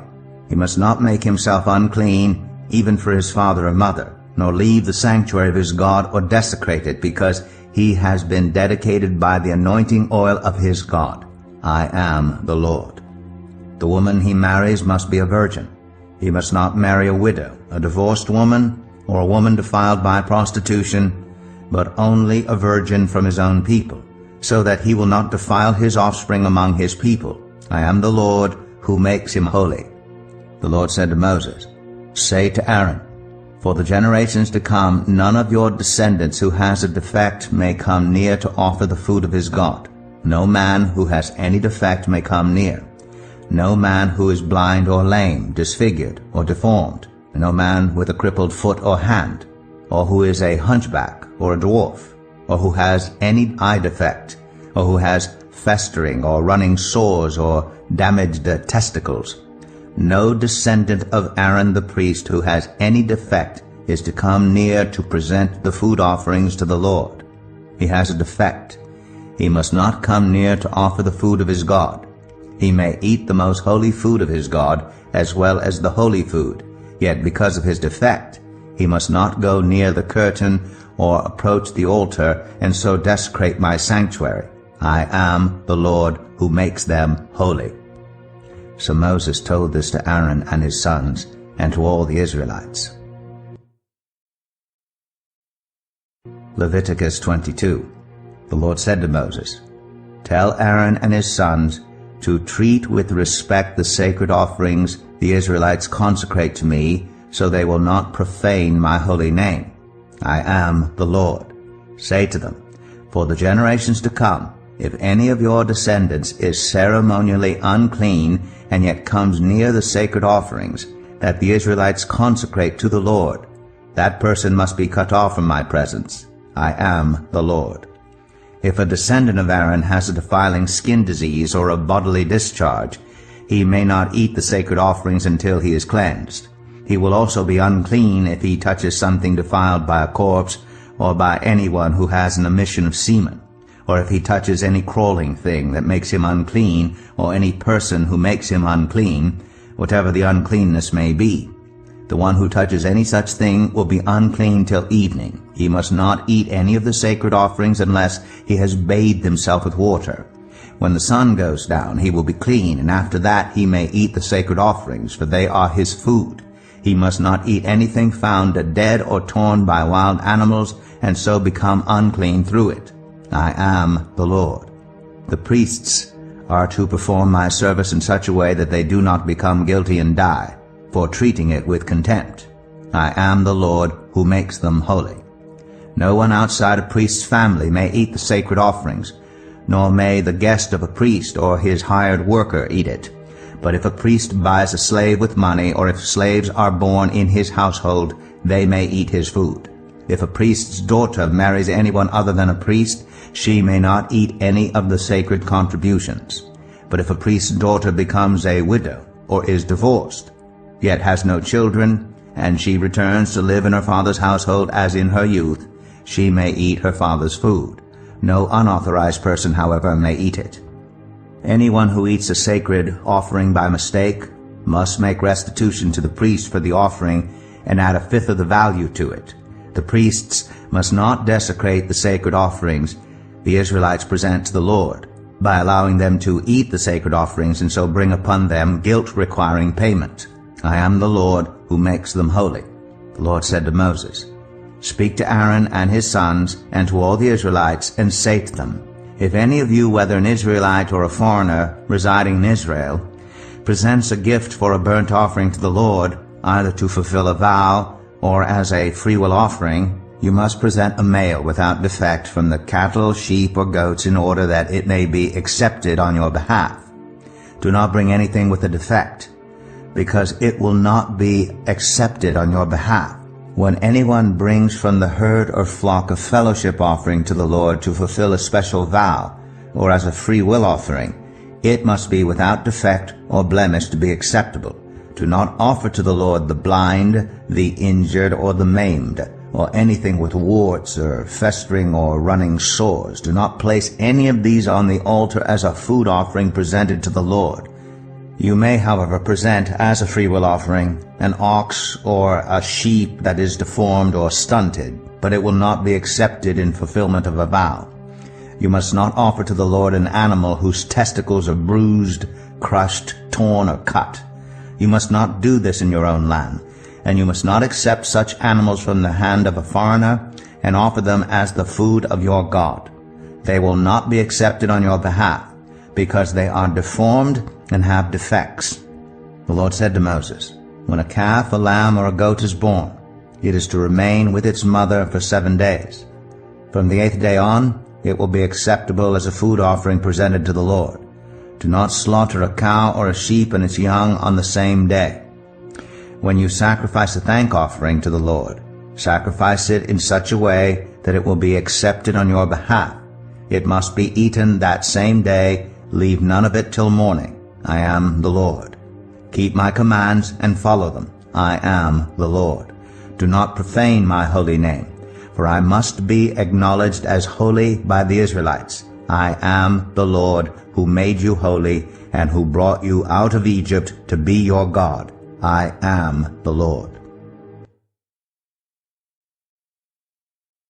Leviticus 23. The Lord said to Moses, Speak to the Israelites and say to them, These are my appointed festivals, the appointed festivals of the Lord, which you are to proclaim as sacred assemblies. There are 6 days when you may work, but the 7th day is a day of Sabbath rest, a day of sacred assembly. You are not to do any work. Wherever you live, it is a Sabbath to the Lord. These are the Lord's appointed festivals, the sacred assemblies you are to proclaim at their appointed times. The Lord's Passover begins at twilight on the 14th day of the first month. On the 15th day of that month, the Lord's festival of unleavened bread begins. For 7 days you must eat bread made without yeast. On the first day hold a sacred assembly and do no regular work. For 7 days present a food offering to the Lord, and on the 7th day hold a sacred assembly and do no regular work. The Lord said to Moses, Speak to the Israelites and say to them, When you enter the land I am going to give you, and you reap its harvest, bring to the priest a sheaf of the first grain you harvest. He is to wave the sheaf before the Lord, so it will be accepted on your behalf. The priest is to wave it on the day after the Sabbath.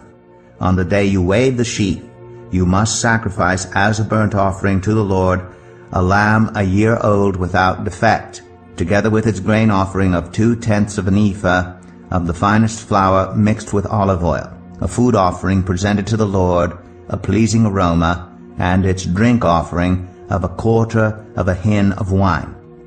You must not eat any bread or roasted or new grain until the very day you bring this offering to your God. This is to be a lasting ordinance for the generations to come wherever you live. From the day after the Sabbath, the day you brought the sheaf of the wave offering, count off 7 full weeks. Count off 50 days up to the day after the 7th Sabbath, and then present an offering of new grain to the Lord. From wherever you live, bring 2 loaves made of 2/10 of an ephah of the finest flour, baked with yeast, as a wave offering of first fruits to the Lord. Present with this bread 7 male lambs, each a year old and without defect, 1 young bull and 2 rams. They will be a burnt offering to the Lord, together with their grain offerings and drink offerings, a food offering, an aroma pleasing to the Lord. Then sacrifice 1 male goat for a sin offering, and 2 lambs, each a year old, for a fellowship offering. The priest is to wave the 2 lambs before the Lord as a wave offering, together with the bread of the first fruits. They are a sacred offering to the Lord for the priest. On that same day, you are to proclaim a sacred assembly and do no regular work. This is to be a lasting ordinance for the generations to come wherever you live. When you reap the harvest of your land, do not reap to the very edges of your field or gather the gleanings of your harvest. Leave them for the poor and for the foreigner residing among you. I am the Lord your God. The Lord said to Moses, say to the Israelites, on the first day of the 7th month you are to have a day of Sabbath rest, a sacred assembly commemorated with trumpet blasts. Do no regular work, but present a food offering to the Lord. The Lord said to Moses, the 10th day of this 7th month is the day of atonement. Hold a sacred assembly and deny yourselves, and present a food offering to the Lord. Do not do any work on that day, because it is the day of atonement, when atonement is made for you before the Lord your God. Those who do not deny themselves on that day must be cut off from their people. I will destroy from among their people anyone who does any work on that day. You shall do no work at all. This is to be a lasting ordinance for the generations to come wherever you live. It is a day of Sabbath rest for you, and you must deny yourselves. From the evening of the 9th day of the month until the following evening, you are to observe your Sabbath. The Lord said to Moses, say to the Israelites, on the 15th day of the 7th month, the Lord's festival of tabernacles begins, and it lasts for 7 days. The first day is a sacred assembly. Do no regular work.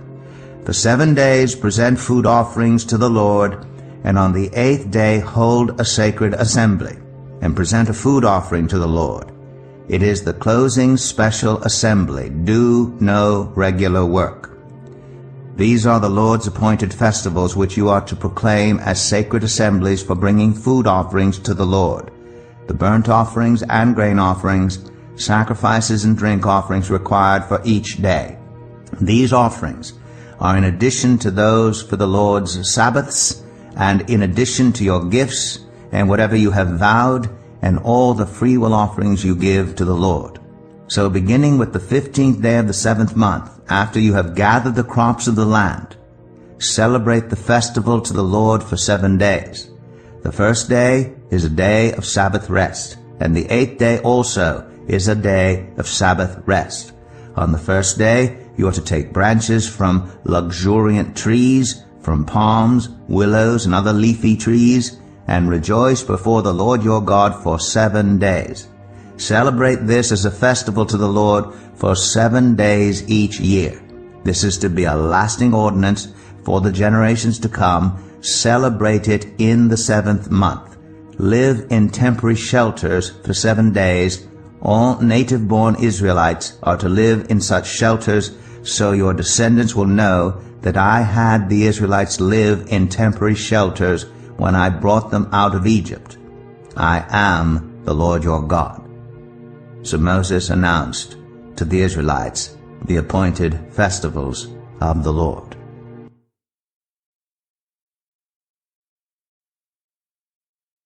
Leviticus 24. The Lord said to Moses, Command the Israelites to bring you clear oil of pressed olives for the lights, so that the lamps may be kept burning continually. Outside the curtain that shields the ark of the covenant law in the tent of meeting, Aaron is to tend the lamps before the Lord from evening till morning continually. This is to be a lasting ordinance for the generations to come. The lamps on the pure gold lampstand before the Lord must be tended continually. Take the finest flour and bake 12 loaves of bread, using 2/10 of an ephah for each loaf. Arrange them in 2 stacks, 6 in each stack, on the table of pure gold before the Lord. By each stack put some pure incense as a memorial portion to represent the bread and to be a food offering presented to the Lord. This bread is to be set out before the Lord regularly, Sabbath after Sabbath, on behalf of the Israelites as a lasting covenant. It belongs to Aaron and his sons, who are to eat it in the sanctuary area, because it is a most holy part of their perpetual share of the food offerings presented to the Lord. Now the son of an Israelite mother and an Egyptian father went out among the Israelites, and a fight broke out in the camp between him and an Israelite. The son of the Israelite woman blasphemed the name with a curse, so they brought him to Moses. His mother's name was Shelemith, the daughter of Debrai the Danite. They put him in custody until the will of the Lord should be made clear to them. Then the Lord said to Moses, Take the blasphemer outside the camp. All those who heard him are to lay their hands on his head, and the entire assembly is to stone him. Say to the Israelites, Anyone who curses their God will be held responsible.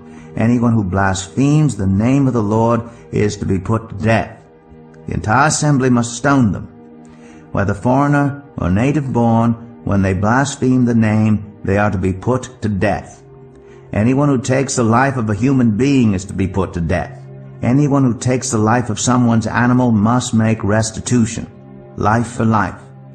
Anyone who injures their neighbor is to be injured in the same manner, fracture for fracture, eye for eye, tooth for tooth. The one who has inflicted the injury must suffer the same injury. Whoever kills an animal must make restitution, but whoever kills a human being is to be put to death. You are to have the same law for the foreigner and the native born. I am the Lord your God. Then Moses spoke to the Israelites, and they took the blasphemer outside the camp and stoned him. The Israelites did as the Lord commanded Moses.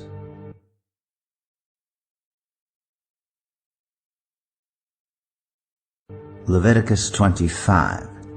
The Lord said to Moses at Mount Sinai, Speak to the Israelites and say to them, When you enter the land I am going to give you, the land itself must observe a Sabbath to the Lord.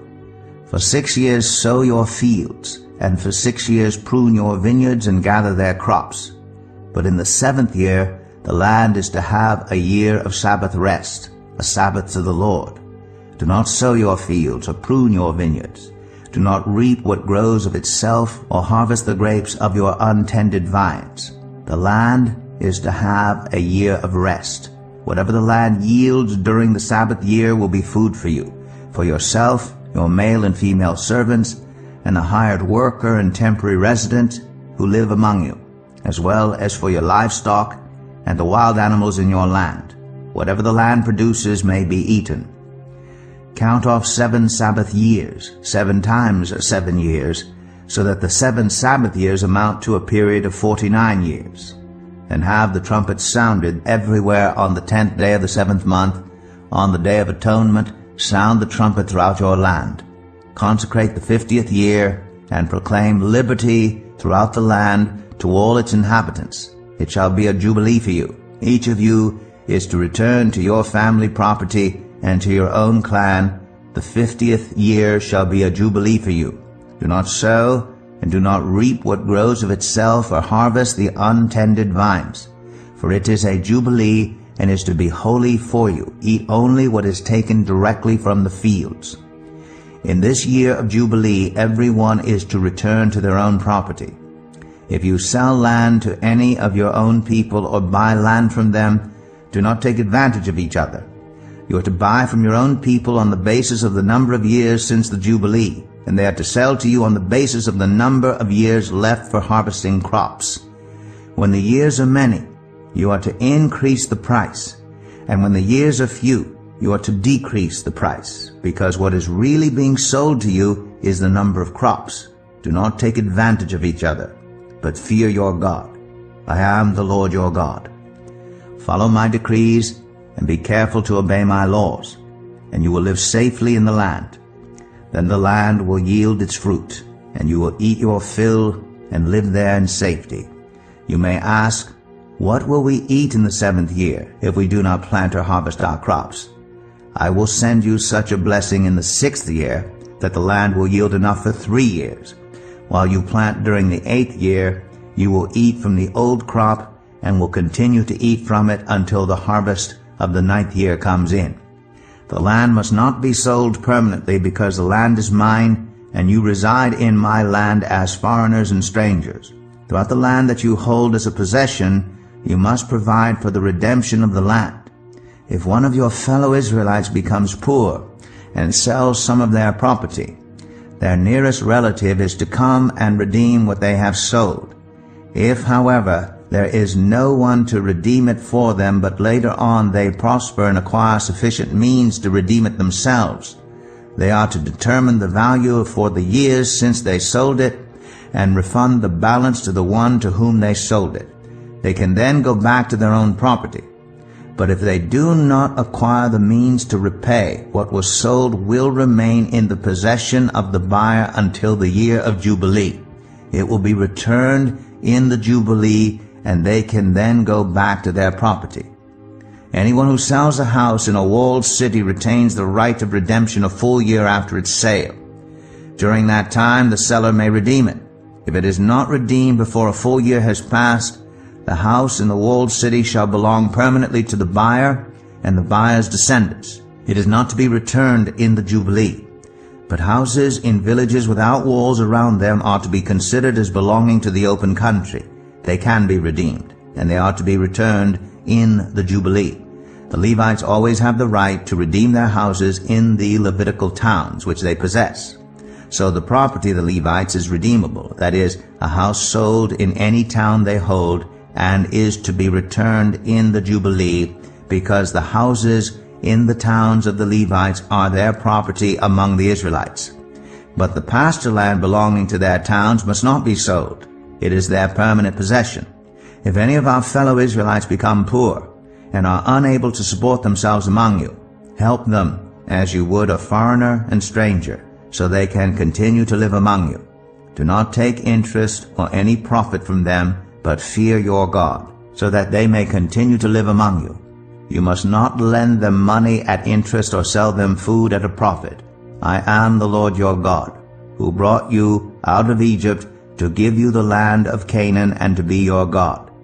If any of your fellow Israelites become poor and sell themselves to you, do not make them work as slaves. They are to be treated as hired workers or temporary residents among you. They are to work for you until the year of Jubilee. Then they and their children are to be released, and they will go back to their own clans and to the property of their ancestors, because the Israelites are my servants, whom I brought out of Egypt. They must not be sold as slaves.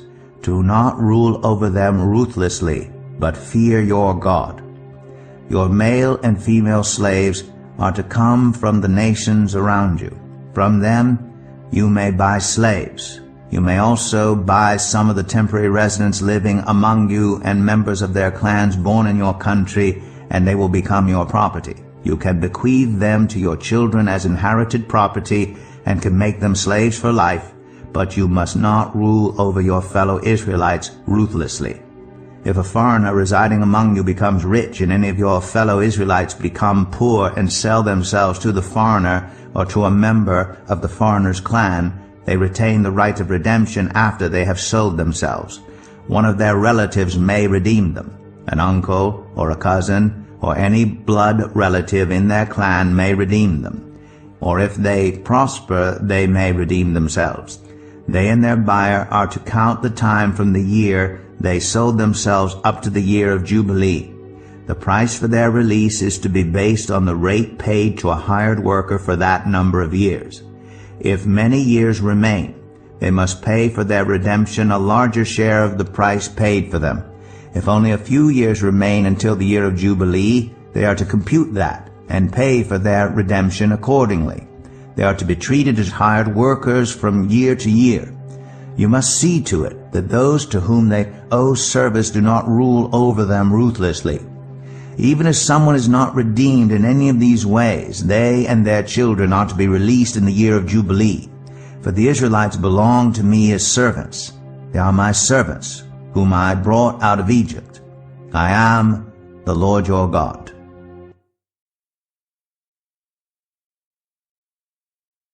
Leviticus 26.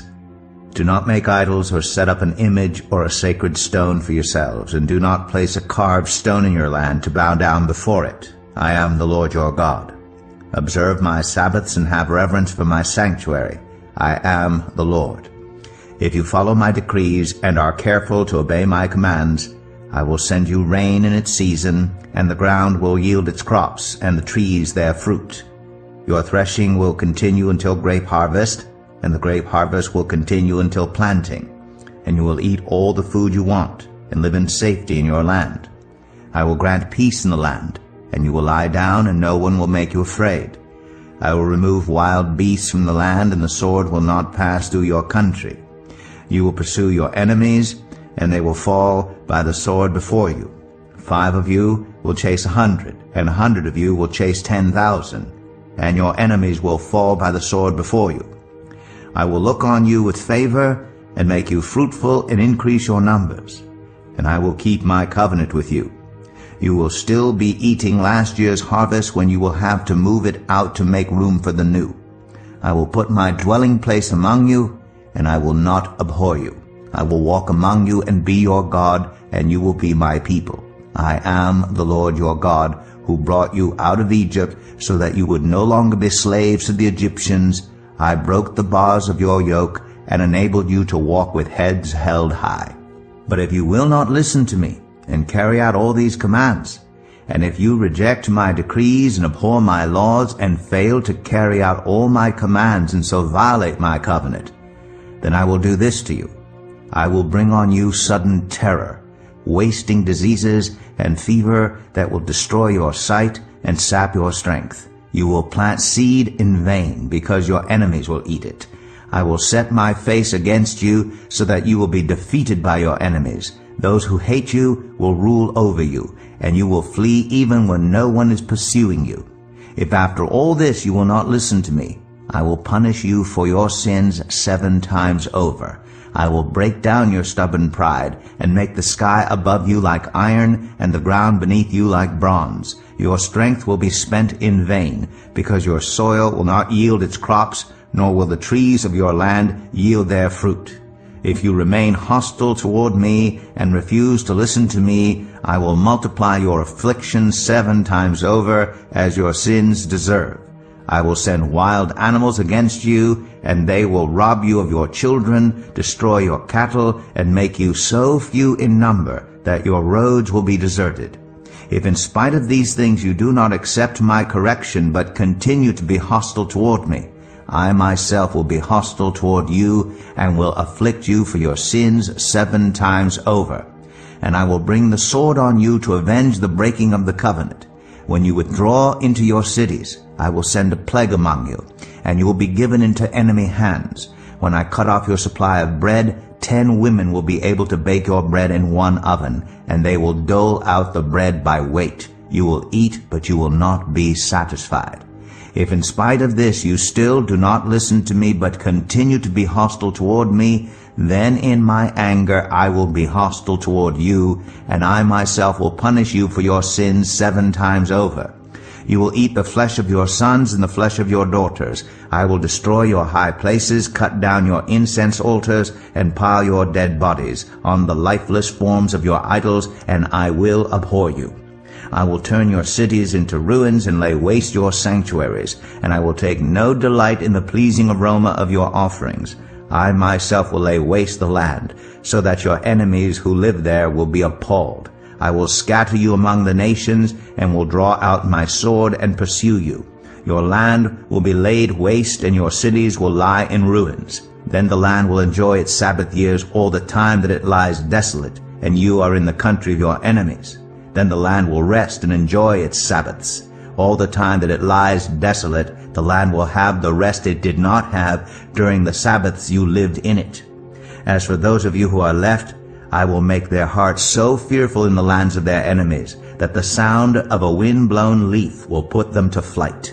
They will run as though fleeing from the sword, and they will fall even though no one is pursuing them. They will stumble over one another as though fleeing from the sword, even though no one is pursuing them. So you will not be able to stand before your enemies. You will perish among the nations. The land of your enemies will devour you. Those of you who are left will waste away in the lands of their enemies because of their sins. Also because of their ancestors' sins they will waste away. But if they will confess their sins and the sins of their ancestors, their unfaithfulness and their hostility toward me, which made me hostile toward them so that I sent them into the land of their enemies, then when their uncircumcised hearts are humbled and they pay for their sin, I will remember my covenant with Jacob and my covenant with Isaac and my covenant with Abraham, and I will remember the land. For the land will be deserted by them, and will enjoy its Sabbaths while it lies desolate without them. They will pay for their sins because they rejected my laws and abhorred my decrees. Yet in spite of this, when they are in the land of their enemies, I will not reject them or abhor them so as to destroy them completely, breaking my covenant with them. I am the Lord their God. But for their sake I will remember the covenant with their ancestors whom I brought out of Egypt in the sight of the nations to be their God. I am the Lord. These are the decrees, the laws, and the regulations that the Lord established at Mount Sinai between himself and the Israelites through Moses.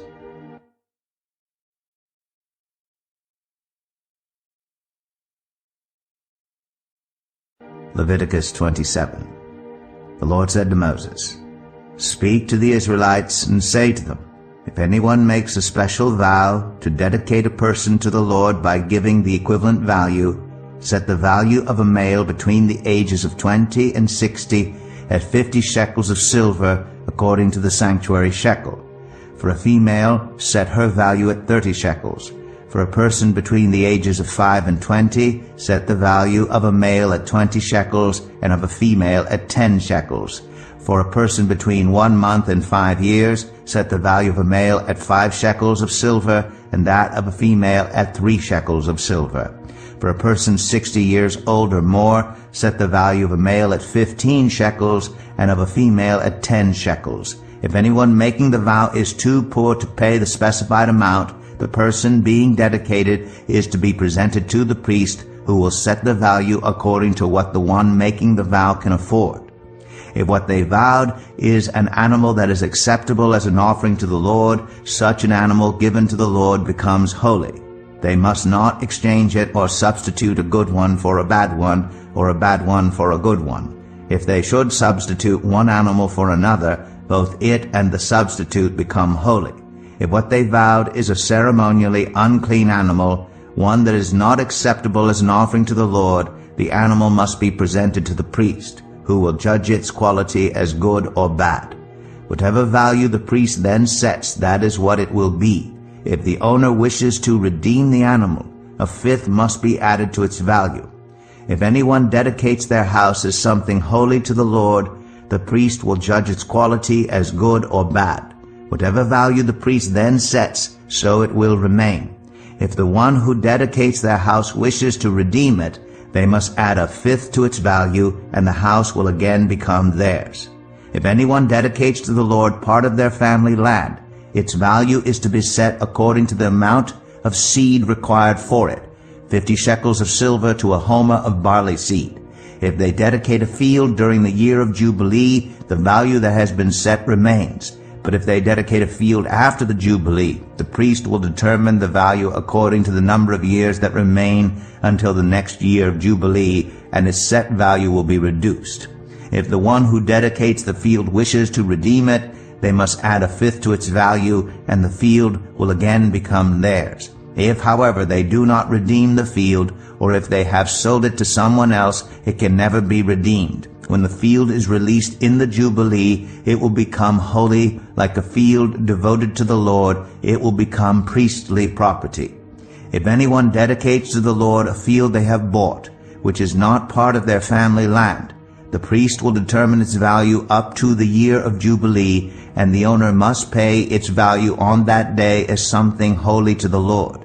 In the year of Jubilee, the field will revert to the person from whom it was bought, the one whose land it was. Every value is to be set according to the sanctuary shekel, 20 gerahs to the shekel.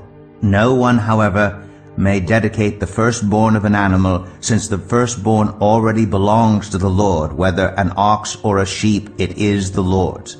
If it is one of the unclean animals, it may be bought back at its set value, adding a fifth of the value to it.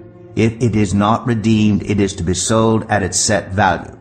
But nothing that a person owns and devotes to the Lord, whether a human being or an animal or family land, may be sold or redeemed. Everything so devoted is most holy to the Lord.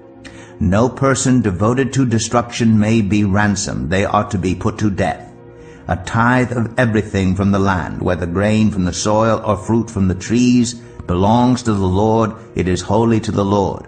Whoever would redeem any of their tithe must add a fifth of the value to it. Every tithe of the herd and flock, every 10th animal that passes under the shepherd's rod, will be holy to the Lord. No one may pick out the good from the bad or make any substitution. If anyone does make a substitution, both the animal and its substitute become holy and cannot be redeemed. These are the commands the Lord gave Moses at Mount Sinai for the Israelites.